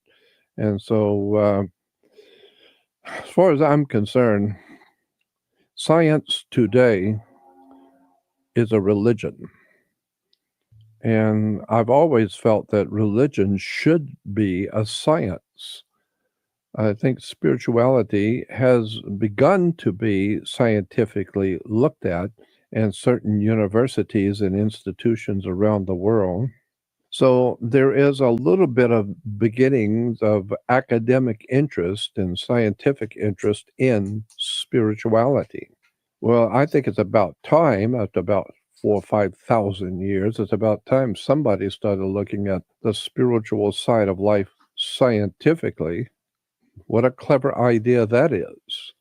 Instead of all this other mumbo jumbo, I mean, the scientists will tell you that if you want to talk about UFOs and aliens and flying saucers and that kind of thing, science will tell you there's nothing to it. It's all a bunch of baloney and nothing to worry about. Just go on back and watch your basketball game and don't worry about it.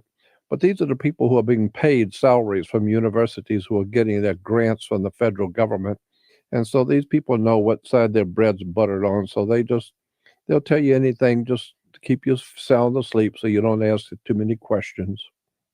So that's why I don't really have much respect for scientists. I hold them, generally speaking, some scientists are profoundly wonderful, intelligent people who are doing great work. But that's about 4 or 5 people out of the whole entire scientific community. And I'll tell you about those people in a few minutes. I want to finish my tirade on scientists. I have no respect for what we call today science. Science is a religion. It is filled with deception. So you go to university or college and get a science degree. That degree is what we call a work permit. It allows you to go out and get a permit to work. It allows you to get a government grant so that you can pay your bills. And so we've seen so many times in the past, it's continual, that if someone makes a discovery, very important discovery, but if it wasn't a scientist who was connected to a particular university, and it has to be a very well established, well known university. Well, if that university and and the scientist working for it did not make the discovery, and if it was just someone who was a scientist on their own and made the discovery, then obviously it is of no importance to anybody, because there is no university that can take the credit for the find, and no scientist working for a particular university can take credit for finding the new development. And so, therefore, nobody is going to know anything about the newest find, the newest development in science, because science is nothing more than a business. It's a religion. They have their holy books, they have their holy prophets, and their saints, and it really is disgusting, because the whole human race is scientifically arrested. It's like everything else. Our educational systems have arrested the intelligence of the people. And generally speaking, people know that the IQ level has been dropped down so bad in America, especially. We can't even find our way out of a paper bag. Most people can't even read, and the few that do read are all looking at the sports page. So again, I would say I have no respect for the scientific community at all, because I already know who they are and what they're doing. They're doing the will of the one who pays them. Their salaries and their paychecks come from the universities. The universities get their grants from the government. And so you can figure that pretty much everything coming out of science today is a pile of baloney. It's what the government wants you to believe. And so the guy who pays you, I remember a long time ago, somebody said, when you look at a check, it's not really important whose name is at the top of the check. Look at the bottom of the check. Whoever's signing the check is paying the guy at the top of the check. So check the bottom of the check, see who's paying for this. And so when you see that science today in America, and pretty much around the world, but especially in America, science is financed by government, period. And so anything that is in science today, astronomy, whatever the discipline would be, it must conform to the government's agenda. Whatever the government wants you to know and wants you to believe, that's what science will then tell us. It doesn't mean it's true. It doesn't mean it's factual. It just means that none of us know what the scientists are talking about, and they sound very impressive. And after all, they're supposed to be scientists, so they tell you something, and we're supposed to believe it. Well, on the other hand, as I said, I have no respect for science, period, because I know how fallacious this whole discipline called science really is. And so, but there are a few people out there who are excellent scientists, but you will not hear about them. You will not hear anything about their work, because they're not connected to some prestigious university that gets a lot of money from the federal government. And so their work will be pretty much not even seen and not even talked about. So I like what Stanton Friedman said. My dear friend Stanton Friedman, the scientist who I have a high respect for. He's one of the ones I was going to name, Stanton Friedman. He's up in Canada, I believe. Up in Canada. He's a physicist and a nuclear physicist, and a very bright nuclear physicist. But he's also interested in UFOs and other related subjects, and he's quite an authority on everything he speaks about. But two things that Stanton Friedman said that caught my ear, and I thought was very clever. He said that that scientists, when we talk about UFOs, scientists will say, "Well, show me something, and put it in my hand. Show me something I can actually look at and examine." As if we know there's all kinds of stuff that science can look at with UFOs, but they're not interested. They're not about to look at it. But when scientists will say that, well, show us something that we can put our hands on and examine instead of just stories. Stanton Friedman says, well, you're telling us about something called black holes. And so I said, well, can I see one? Oh, no, of course they're black holes. So that means you can't see them. And I'd say, wow, that's convenient. Black holes are out there, but you can't see them. And I think, what kind of nonsensical, silly crap is this? Well, there are black holes out there, and you say, well, could you show me one? No, we can't see them. Well, how do you know they're there? Oh, no, we know they're there because we can see black spots. So black spot obviously is a black hole. So Stanton Friedman said, well, why don't you bring back a piece of that black hole for me as a scientist so I can look at it and examine it, and then I'll see if you're right. But no, you tell us about black holes, and that's all there is to it. You said there were black holes out there, so that's it. And nothing else to be said. Why? Because your university is getting money from the government. They're getting their funds, and you're paying your rent and eating well and driving a new car as as a scientist. So therefore, we are to believe that there are such a things as black holes. I think science is a black hole. Period.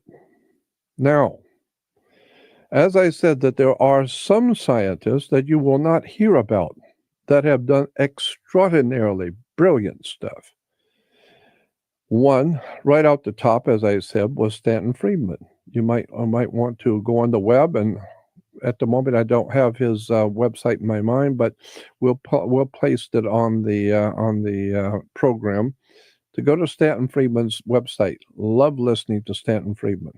Excellent information, brilliantly presented, and very, very clever also. Very interesting and fun guy, but an extraordinary scientist.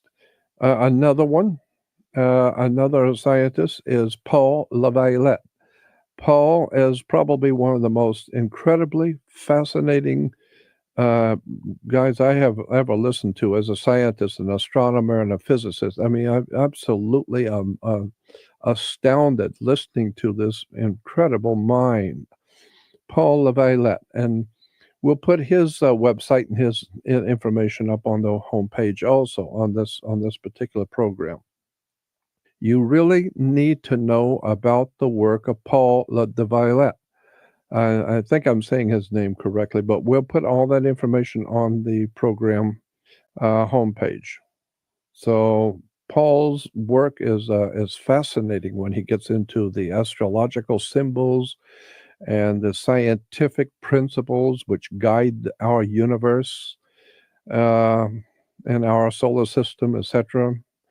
And then another man who is truly a giant that most people have never even heard of. And our world wouldn't even be the same today if it wasn't for this man, and that is Nikola Tesla. Nikola Tesla was born in Eastern Europe. And of course, off the top of my head, I'm giving you these names. So we'll put all that information up on the program. But Nikola Tesla gave us the world that we live in today. We would still be in the sticks if it wasn't for Nikola Tesla. He gave us alternating current. He was the one man, Nikola Tesla, invented what we call radio. Radio was invented by Nikola Tesla, not Marconi. Marconi was a young man that Nikola Tesla hired. He came to Nikola Tesla and asked for a job, and he wanted to work with Nikola Tesla, the great mind, the great scientific, brilliant mind. And so Marconi, a young man, came to Nikola Tesla and asked him for a job. And Tesla allowed him to work with him and shared with him his work. Well, Marconi, behind Nikola Tesla's back, took his work on radio that he was developing for radio and went and and copyrighted it and trademarked it, or whatever you want to call it. And he became known as the father of radio, Marconi. Well, Marconi never invented radio, period. It's a lie. And the courts later on, when presented with the overwhelming proof that Marconi had stole the paperwork from his boss, and my God, that's the same thing's happening to me today. I got people who are supposed to be my webmasters who steal everything I own and taking my name and stealing my name and stealing my products and my money and everything else I own. So I know what that feels like to have your work stolen from you. So I wanted to clarify for the whole world that Nikola Tesla was the man who gave you radio. He also gave you electrical lights. He gave you alternating current. So he gave you so many scientific, just go on the web and look at all of the scientific things that Nikola Tesla gave to the world, starting with alternating current. So you can have house lights and you can run your city and you can run the world on electricity. That's Nikola Tesla. Let's see. Then there's the other scientist I really want you to know about is a man named Royal Rife, R-I-F-E, Royal Rife. Royal Rife was an extraordinary mind, a brilliant man who virtually nobody's ever heard of before and will never hear unless somebody like myself brings it out and brings it to the public. Royal Rife discovered that, and I'm just going from my understanding of his work. He was far too brilliant for me to follow. But basically, what Royal Rife discovered is that all diseases, period, vibrate, have some kind of a vibrational frequency to all diseases. And so I'm just giving you the Reader's Digest version that I don't understand the science at all, but I got the point. And that is that all diseases vibrate, all things which are living. And so he found a way to find out different diseases and what those germs of, their vibrational frequencies that these germs had. And then he, from there, developed a telescope, a microscope, so that you could zoom in on these disease germs and understand their life of these germs, how the frequencies worked in these germs, and then developed a machine that would electrically short out and blow out the fuses on these diseases, so that you could kill the disease electrically, and it worked. And not only did it work, but it worked so well that even in the LA Times, they had articles about the man who has put an end to all diseases. That was in the papers in America at one time, New York and the Los Angeles papers. The man who put an end to all diseases, Royal Rife. And his microscope, everybody was amazed at what this man had done and how he was able to kill diseases in just a matter of a very short time. Within a day or so, you could go through this machine and find out what disease you had, and then he could kill the thing electrically, and it's gone forever. And so Royal Rife was a master of what he did, and a brilliant man, and nobody's ever heard his name.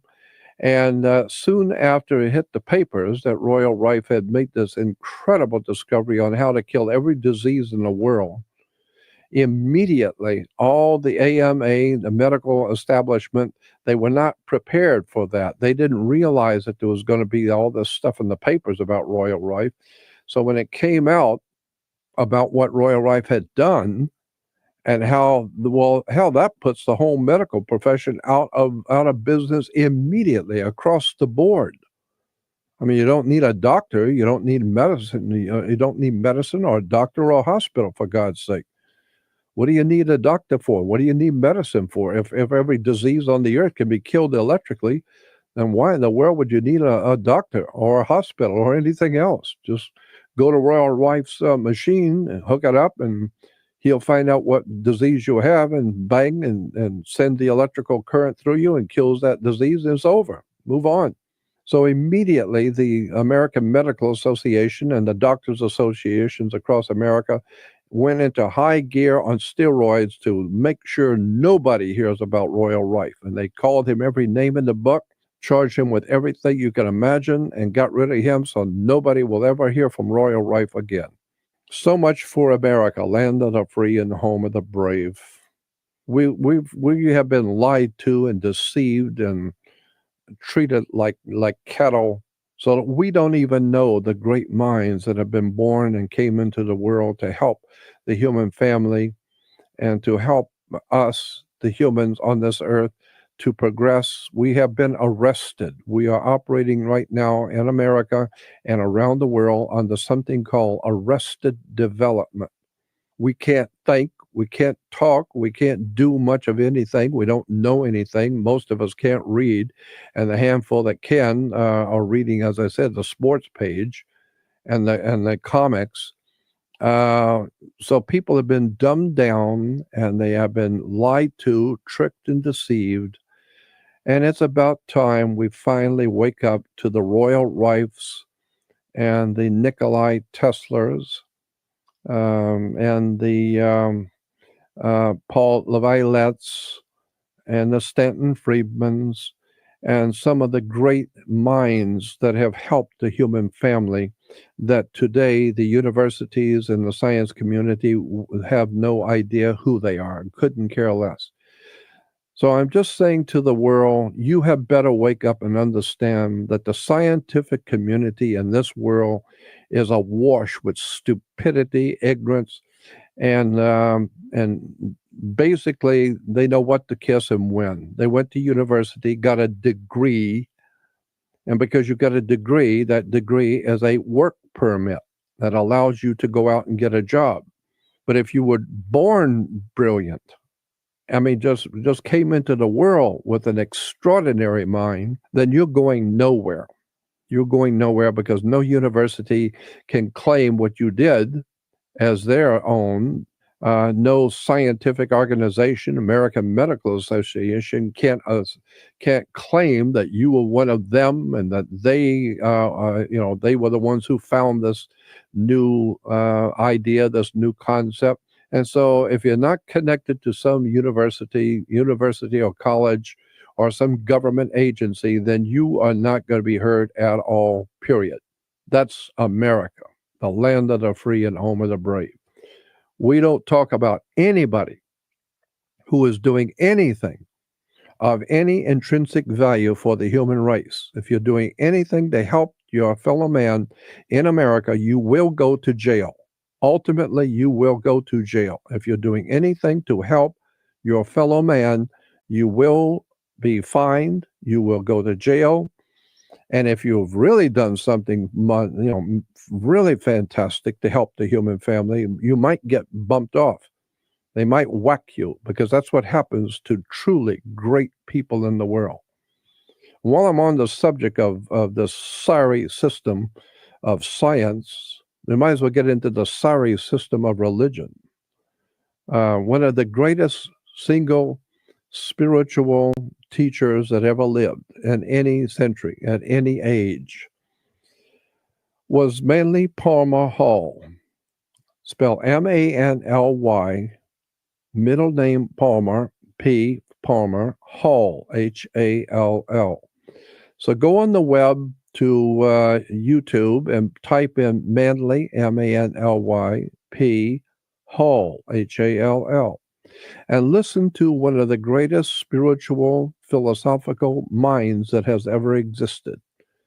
The man was extraordinarily brilliant, incredibly fascinating man, and he never championed any particular religious belief. He never championed any particular philosophy, nothing. What Manly P. Hall brought to the world was simply this. He explained in minute detail, in a most brilliant fashion, what the philosophies and religions of the world taught. Not saying that anyone was better than the other, but here, if you're going to be a Buddhist, then understand the different kinds of Buddhism and understand where it all came from. If you're going to be a Hindu, or if you're going to be a Muslim, or if you're going to be a Christian, or whatever, at least intellectually, for the first time in your life, understand where the ideas developed, who developed them, and the ancient history of the world of religions, philosophies, and concepts. And this is what Manly Palmer Hall did. He brought to the world the most astonishing, brilliant research work that's ever been done by anybody on all of the religions and concepts and cults of the world. Manly P. Hall.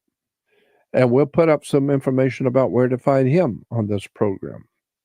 And we can go on from Manly P. Hall. One of the, probably, in my opinion, this is Jordan Maxwell speaking, but in my opinion, one of the greatest living Christian, and probably one of the only Christian teachers that I have ever personally heard or know about, is the only one that I have ever had any respect for. And this individual was a Christian minister, which anyone who's heard me knows that my feelings about Christianity are very dim. True Christianity is different. I'm talking about churchianity, the monstrosity that we call Christianity today. Christianity today is a monstrosity of stupidity and ignorance. But I am not condemning Christianity in its very beginnings.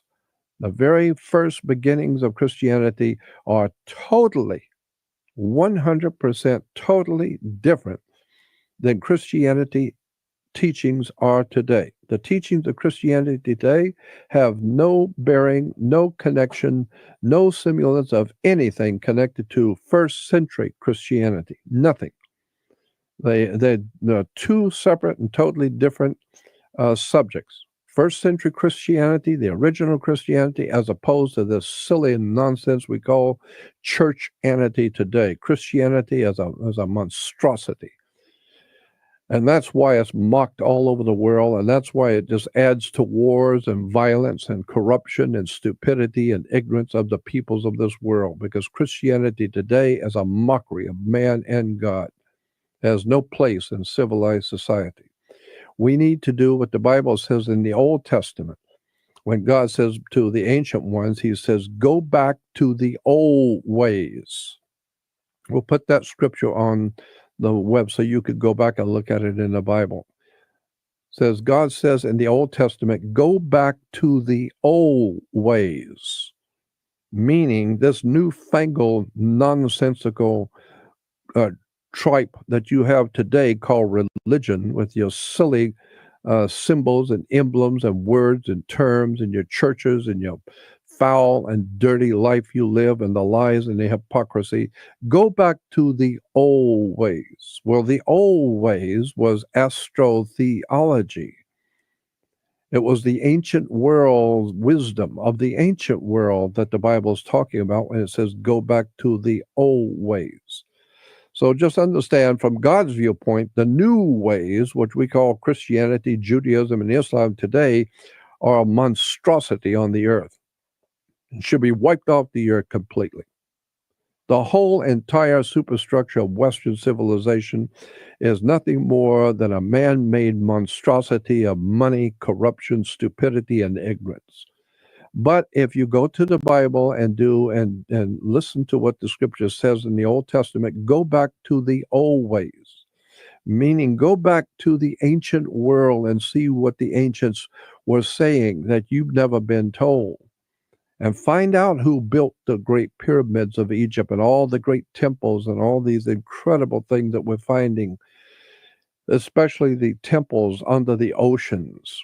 Off the coast of Cuba, whole enormous temples and temple complexes. Off the coast of Okinawa and in Japan are huge temples and temple complexes off the coast of Japan. We know that there's pyramids. There's a pyramid sitting on the ocean floor in the Atlantic Ocean. There are ancient temples and all kinds of ancient artifacts which are found all over the world that go back hundreds of thousands of years. So go back to the old ways. Get rid of this stuff we call religion and science and all the monstrosity of ignorance and stupidity that is arresting civilization. Keep tuned to my show. I'm going to bring you some of the most incredible, fascinating people you've ever heard in your life. You will, I will guarantee you, have never heard anything like the Jordan Maxwell Show anywhere, because I intend to bring to the world the kind of people that I want the world to know about. Extraordinarily brilliant, fascinating people who you will never hear about unless somebody has the guts to bring them to the world for everyone to hear for the first time. Because if you've heard scientists, you've been listening to them for the last couple of 100 years, and they haven't told you nothing. And if you've been going to church for the last 50 years, you know as well as I do, you don't know about nothing. So for the past 2,000 years, we've got nothing but religions killing each other, murdering each other, calling each other names. And so, the more you pray to God, the more Christians are praying to their God for hope and for a better life and for protection and for, all that. Look, by their fruits you shall know them. The world is growing more and more corrupt each day. Bigger and bigger bloodshed all over the world each day. Why? It's because Christians are praying to an ancient old pagan god coming out of Phoenicia, Cana. The Hebrews call the ancient god Yahweh, Jehovah, Yahweh. Well, Yahweh is the same identical God as Allah. Allah and Yahweh are the same God. Different races of people have different languages. But it's all the same God if you start doing your homework and find out that Allah is Yahweh, Allah. And Yahweh and Allah are connected directly to Hindu, as I've said in the past. And Christianity is practically all Hindu, and Egyptian thrown in for good measure. So all I'm saying is that the religious establishment on the earth today is a mockery to anything that is sacred in the universe. Religion today on the earth has nothing to do with anything spiritual and has no concept of God at all. So, like the Bible has Jesus saying as a metaphor, by their fruits you shall know them. Well, what is the fruitage of Christianity, especially in America? Well, and Christianity everywhere. What is the fruitage of Christianity? Well, you've got the Catholic Church murdering people in the Middle Ages, burning people at the stake, pouring hot lead in the faces of babies and children in front of their parents, nailing people upside down, decapitating people, tying them to posts and burning them alive. That's Christianity. Go back and do your homework, folks, and wake up. It's a different time now. And then you find out that Protestants were actually killing and murdering Catholics because they wouldn't change, they wouldn't convert to Protestantism. And so the Protestants are equally as guilty of killing Catholics as Catholics were of killing Protestants. But then, of course, Catholics and Protestants making up Christianity are equally as bad as for killing Jews and killing Arabs and Islamic, and Islamic are equally as bad, killing Jews and killing Christians. So, this whole thing stinks all the way up to heaven. And if there is a God, you can believe me, it has nothing whatsoever to do with the silly ass religions that are on the face of the earth today. They're nothing more than man made diatribes and man made systems of usury that's arresting the human development on the earth. You can't use your mind, you can't think, and you can't read if you're religious. So you need to get out of the religion you're in, like the Bible says in the book of Revelation, get out of her, my people, if you do not want to suffer with her sins that she's going to be paid back. So get out of her, my people.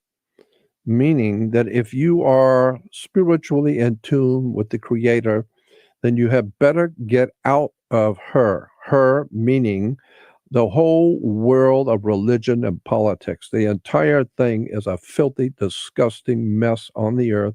And we all know it, but people still love to crawl on their knees to their emperors and to their religions and to their gods. And one day it's all going to come back on us, and we're going to discover that we made a wrong turn a long time ago, and we should have taken the advice of the Old Testament and go back to the old ways.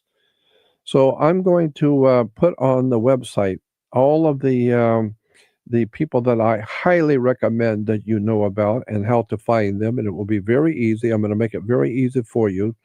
After hearing the program, just go to the homepage on this particular program, and we'll have the websites and the names and places where you can find information on all of these different people that you need to know about, and all the nonsensical, tripe that we're hearing and government and religion.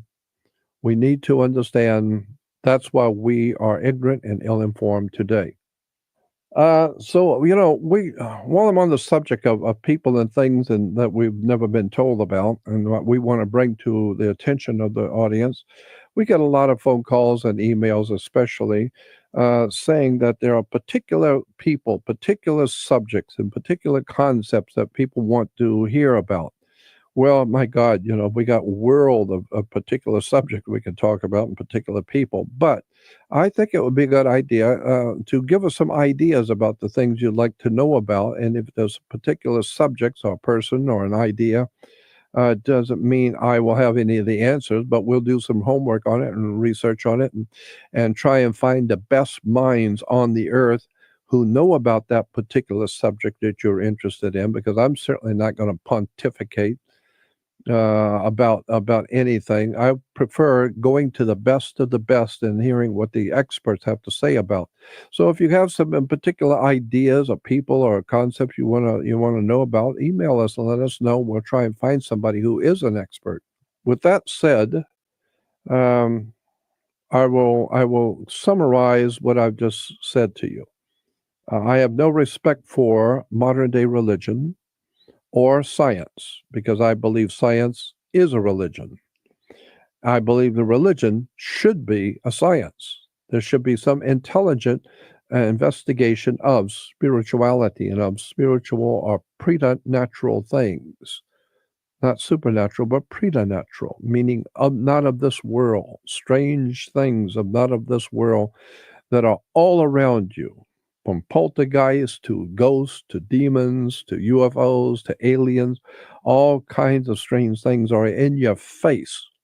Everywhere you look, they're in your face, but you don't see them.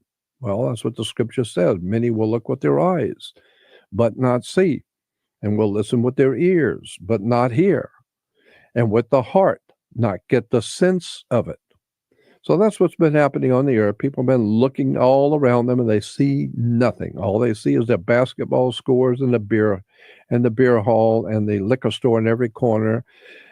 And so the world has been put under arrest. And I think it's an idea whose time has come to bring to the world brilliant, intelligent, thought-provoking wisdom, knowledge, and understanding for the first time, and getting away from that same old drab stuff we call radio in America today. When the federal Communication Commission chief retired many years ago. Many years ago, I remember this distinctly. The head of the Federal Communications Commission in Washington, D.C., retired. And at his retirement dinner, he said something, and I'm just paraphrasing it, that radio and television is a vast, in his words, a vast wasteland of nothingness. There is nothing of any intrinsic value, human value, in radio or television today, period, is basically what he said. That communications media of radio and television is a vast wasteland which offers nothing to the human mind and the human psyche. Nothing. There's nothing in it. It's all a bunch of silly nonsense and baseball scores and commercials and silly nonsense and religions and propaganda, but there's nothing of any intrinsic, legitimate, de jure value to the human mind. So this is what I would like to do, just for the hell of it. I would like to try and bring to the human mind and to the radio and to my listeners extraordinarily brilliant stuff. That's what I'm interested in. I want to see a radio show done the way I want it done. So that's what we're all about here on Jordan Maxwell Show. And tune in next week, our next program. I will promise you, I'm going to try and have some of the most interesting people you have ever heard, and you will not hear a show like this on any radio station ever again. This is one and only Jordan Maxwell Show. And thank you. And please support the show at no cost to you by doing your online shopping at Amazon. Make sure you click through the Amazon link on our homepage. All right, thanks for listening, and join us next time. See you next time.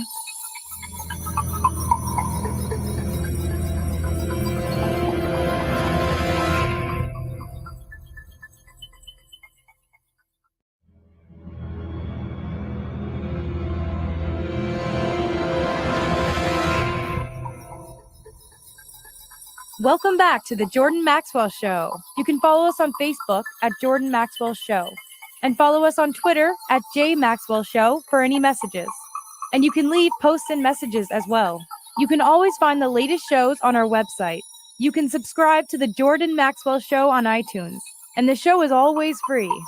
So please support the show at no cost to you by doing your online shopping at Amazon. Make sure you click through the Amazon link on our homepage. Hello, this is Jordan Maxwell again with the Jordan Maxwell Show. Today I have a dear friend of mine who hopefully we're going to have him on the show many times in the future, because in the past 16, 17 years I've known him. I've been fascinated listening to an extraordinary array of brilliant subjects that he deals with.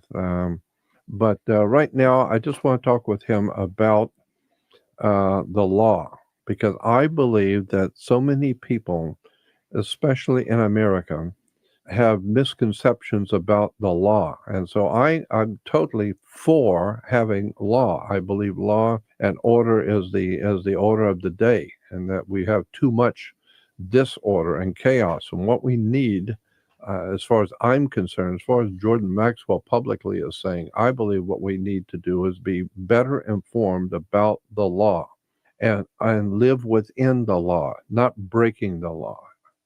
That whole idea of breaking the law goes back to Moses, when Moses comes down from Mount Sinai with the new law, and he sees the chaos that's going on, and the Jews were dancing in some pagan ritual. It says in the Bible in Genesis that Moses threw down the tablets and broke the law. So that's where we get the concept of law breaking. But I think it's very important for people to understand how the law works and to abide by the law. Don't go against the law, because if you understand how the law really works, it can help you, it can protect you, and actually it will help smooth out your life if you understand what you can and cannot do according to the law. So I'm all for law and teaching people to abide by the law. As a matter of fact, I grew up remembering my mother used to tell me, what was it? Ignorance of the law is no excuse.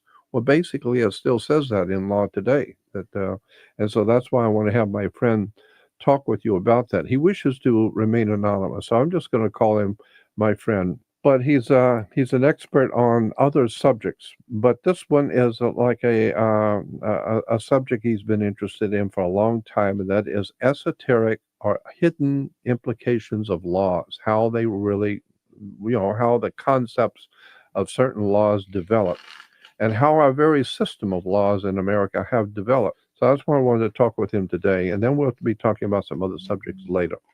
So I'm just going to refer to him as my dear friend and my friend who's interested in law. Okay, that's good enough. So tell us some of your thoughts. Well, fundamentally, Jordan, you mentioned this on one of your other shows. If you take a look at a globe, what do you see? I only see two things myself. I see land and I see water. Yep. So from that, it's very simple deductive logic that therefore there's two types of law on this planet, the law of the land and the law of the water. Yeah, makes sense. That's fundamentally what it's all about. So we could take it from there. Well, the law of the land is well, in regards to the law of the water, there is a reason why they say FedEx ships you something. Yeah. They don't come to your home with the package in a sailing ship with oars, hoisting the mainmast and swabbing the poop deck. But they still ship it to you. Yeah, it's called shipping department. So they have a shipping department. And of course, that gets into this whole thing of maritime admiralty law.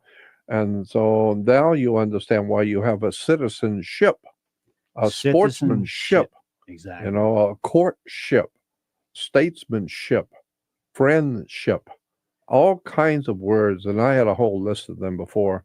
But ownership, because shipping is commerce. It is commerce, and the law of the sea has been brought onto the land. When you're dealing with the law of the land, that's common law. That's very technical, and with common law, you can take your time with issues in common law because the common law is the law of the land. While on land, you can set borders on land, and you could put a building on land. It might be there 300, 600 years later. Try putting a border on the ocean. Yeah. I mean, it's going to wash away in a good 5-10 minutes. Yeah, you're right. So all the technicalities that are involved with the common law, there's no time for that when you're on the high seas. But the law of the sea has been brought onto the land. And that's predicated on the fact that when these colonies were created and the states united on the American continent, as distinguished from the corporation, the foreign corporation known as the United States, states like Tennessee don't have access to the Atlantic Ocean.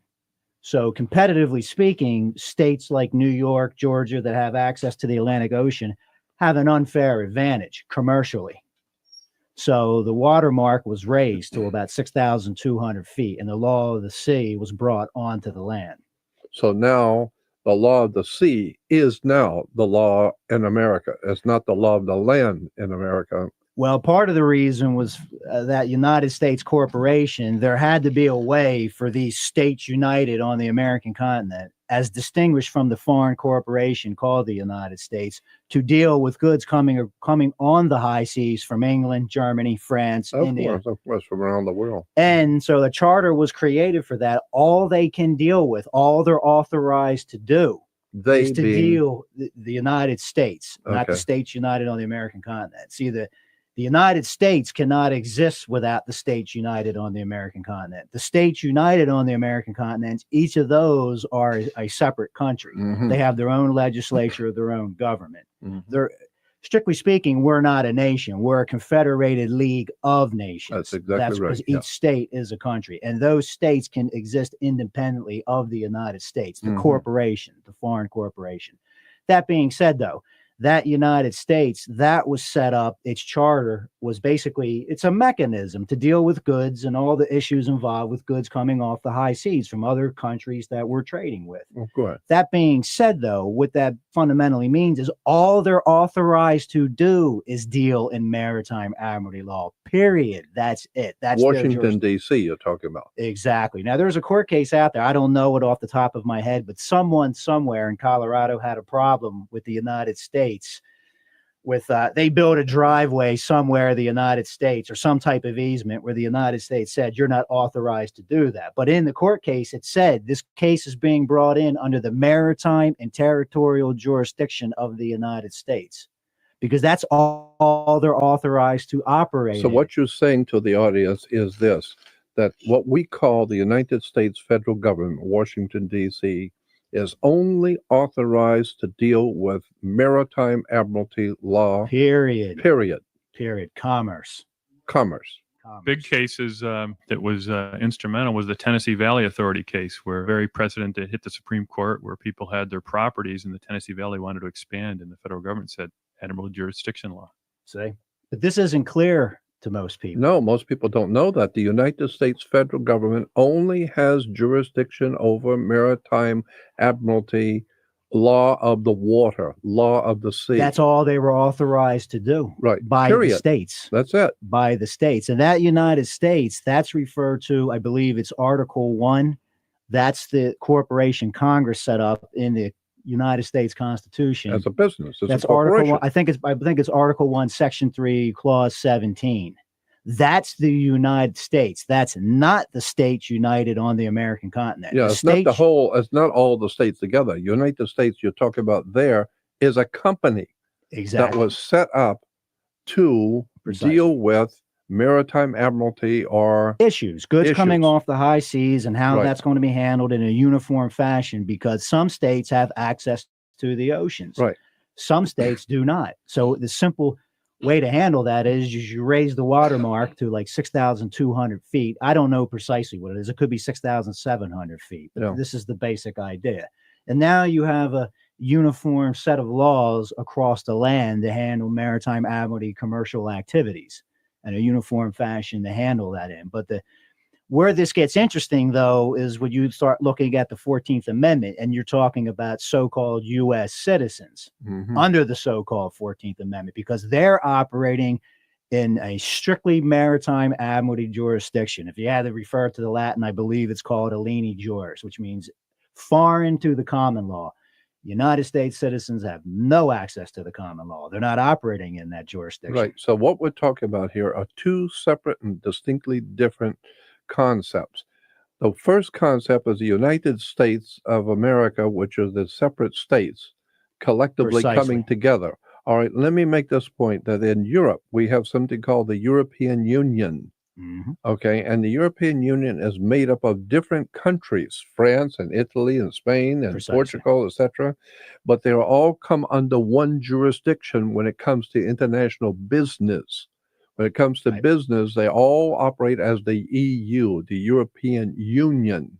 Well, they had a few wars when they didn't do that. Yeah, right. A lot of people died when they didn't do that. Yeah, and so now what we have is the European Union, where all the states different states in Europe all have agreed by agreement to join together for the purpose of maritime admiralty or for the purpose of doing business worldwide. Okay. Precisely. But the point I'm making here is that France is still France. And when you leave Germany, go into France, you're in France. You're not in European Union. You're in France. And when you leave France and go into Portugal or any other country, you have left your country and you're in somebody else's country. So those countries still exist, but there's an agreement among the countries to, when it comes to international business, we will use the same money and we will all protect each other and we'll all operate as one unit, but we're still separate countries. So when you're in France, you do what the French do. You don't have the laws in Germany. You live in a different country. So the point I want to make is that when you're in California, you cannot do the things that you can do in California in Florida. because each one of the That's states right. is a different operation completely, a different state. And that different state can be a country, like the state of Israel. Well, the state Well, of each state Israel, has its own that's legislature, right, has its own governor, it has its re- own, it used to be its own republic, you're right, a republican form of government. that's right. That's under question now in California. This might be the People's Republic of California. Now that's something different. That's a Yeah. little more along the communist model. Right. No, it is. But the point I'm making, and that's true, but what the point I think I'm being a that little facetious there, Jordan. no, That's but all. I think it's accurate. But what I would say is that what I want the audience to understand is that the European Union is one entity that the world has to deal with when you're A dealing with Europe. confederated league of nations. That's right, a federated league of nations. But each nation is still a separate sovereign nation, Precisely. but each one is totally separate. So you can, because they are in this kind of a league where They all are agreed, sovereigns. they are sovereigns. But each one of the countries is a sovereign country. But they have agreed by treaty and by agreement to join together to do business with the rest of the world. We'll do it as one entity. We'll do With it as one one currency, the currency, euro. the euro. Okay, but that doesn't mean the Germans are no longer Germans. No, Germany is still Germany, and France is still France, and England is still England. And you need to understand the difference because each one's a sovereign country. But we've all agreed to have the same money, and because we're doing this, we've all agreed that we can all interrelate to each other. We can cross borders without getting in any trouble. Well, U.S. citizens can do that because their social security number serves as an internal passport. So That's they right. can move freely between the borders. But strictly speaking, if each state in this states united on the American continent, if they were really to take it to its ultimate logical conclusion and completely assert their sovereignty, you might need a passport to go from Arizona to California. That's right, because they're both separate states. And we say state of Separate states or California, countries. state of New York, and there are different countries. State of North Dakota is like the state of Israel. Precisely. We call it the state of, no, it's a country. And so the state of California is a country. And It has its own constitution. It actually has two constitutions. I know. Well, Germany has a constitution. That's right. Poland has a constitution. France has a constitution. That's the point. But They they have all their own. agree to work Exactly. together for the common good, as long as everybody remembers everybody has respect for each other's sovereign countries. But you have on certain things you agree to work together. That's called the European Union. Well, that's what we have in today, United States of America. Or to declare, because see, now that term gets to be purposely a little ambiguous because that serves the powers that be very well. So I like to say states united on the American continent. That's right. As distinguished from United States, a foreign corporation in relation to those countries. Yeah, that's what I was going to say, is that you have 48 or now 50 different countries we call states, but each one is a sovereign country of its own. Hawaii With is its not own beholding, government and its own constitution. exactly, and Hawaii has nothing to do with the state of New York. You can do things in New York you cannot do in Delaware. You can do things in Michigan you cannot do in Hawaii. Precisely. Okay, so but all of those states have agreed to be together as one group to confront the world, but they're all separate. But there is a corporation that all of them have agreed upon to have one corporation represent them all when it comes to business on the high seas and international business. Oh, And we yeah, call exactly. that the United States federal government.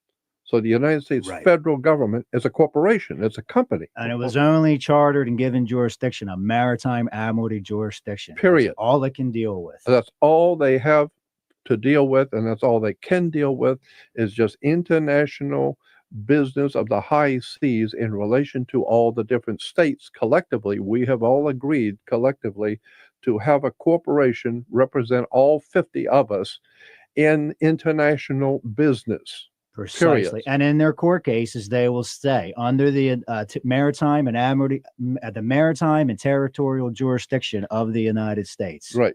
That's That's how what they'll the assert- United States federal government is empowered to do, is represent the 50 individual countries or states united under international maritime admiralty law. So, Exactly. because here's the way it works. If I'm right on this, when you have say a 50 unit condominium building in Hollywood, and there are 50 different condominiums. Well, every single person that has a condominium owns that condominium.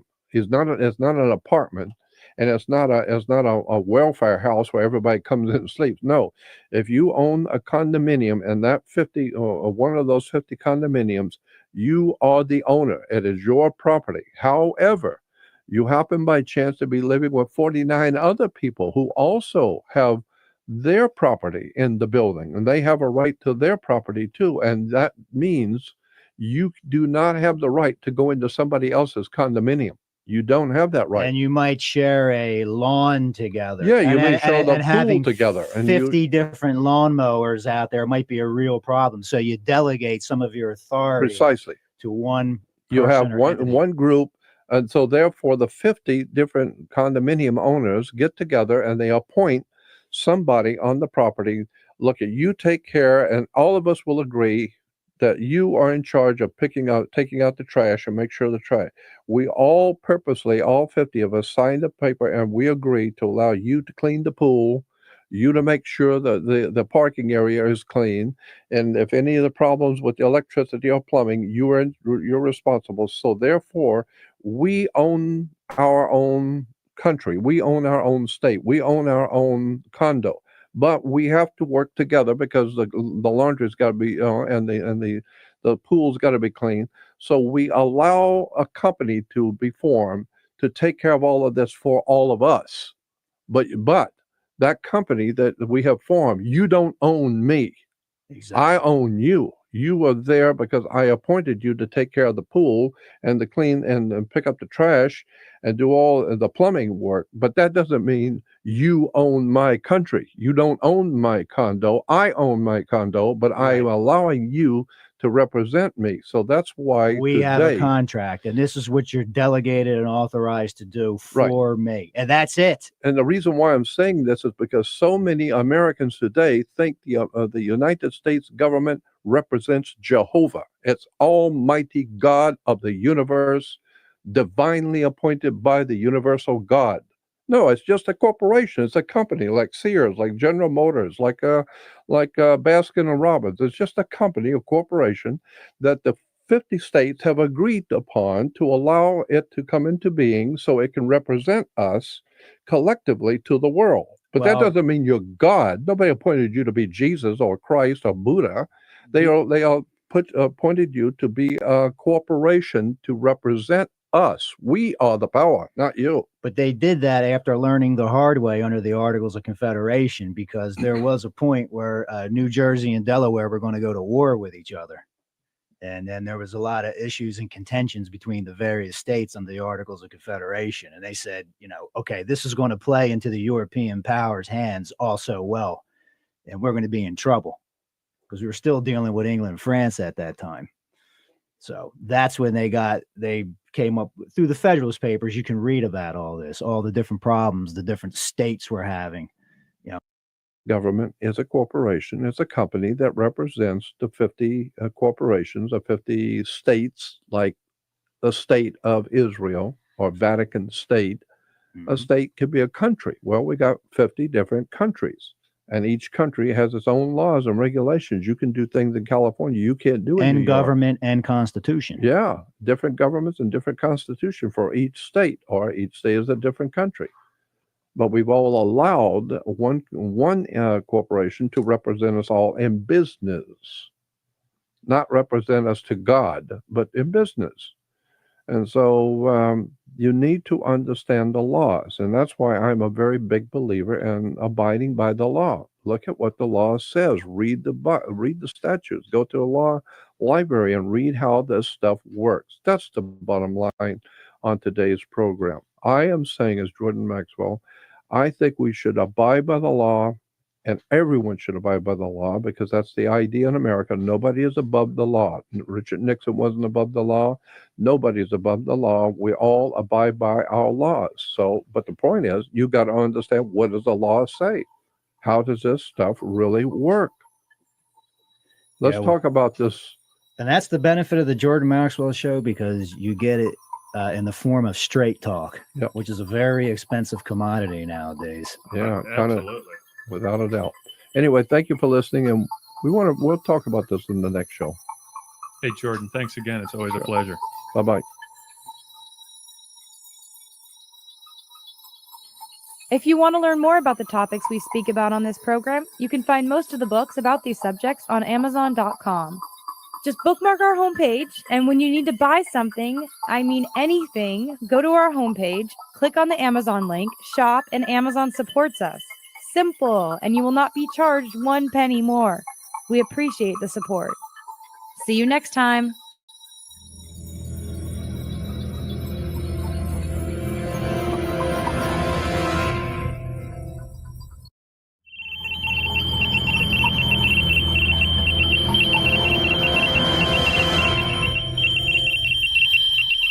My name is Jordan Maxwell. I want to welcome you to my show. What's the show going to be about? It's going to be about the strangest things that are going on all around the world. All kinds of mysteries, the world of the occult, things which are happening all over the earth that we as humans have never been privy to know about. I've spent over 53 years of my life in the world of hidden knowledge, hidden wisdom, mystery school teachings. It's a fascinating world that we live in all around us. I want to excite people to look at the world that they have never seen before. The world of the occult. The word occult simply means hidden. Nothing evil or bad. It simply means hidden. So much of the real world that we live in has been hidden from us, purposely, by government, by religion, by commerce. The people who run this planet do not want you to start thinking for yourself and begin to see how the world really works. I want to do radio the way I'd like to have radio done. I'd like to hear really interesting, thought-provoking, scary stuff that nobody's ever talked about. I want to talk about the real facts of history, about how the government actually works, how banks really work. Who is it that owns the insurance companies, UFOs and aliens and underground bases? What is this whole story about Operation Paperclip and Nazis coming into this country back in 1945? Symbolisms and words and terms that are used in government. And why do we go to court? And why are we involved in commerce? And what is going on all around the world, especially in relation to the occult world? All the unseen things which are happening around the earth that you've never been told. That's what I want to do. That's the kind of show I want. And stay tuned.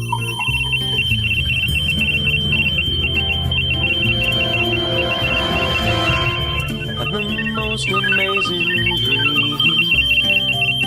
You spoke to me, Mandarin, 2,000 years in the past. The devil said it wouldn't last, but like a feather of a crow, falling on a bed of snow. Like a feather of a crow, falling on a bed of snow.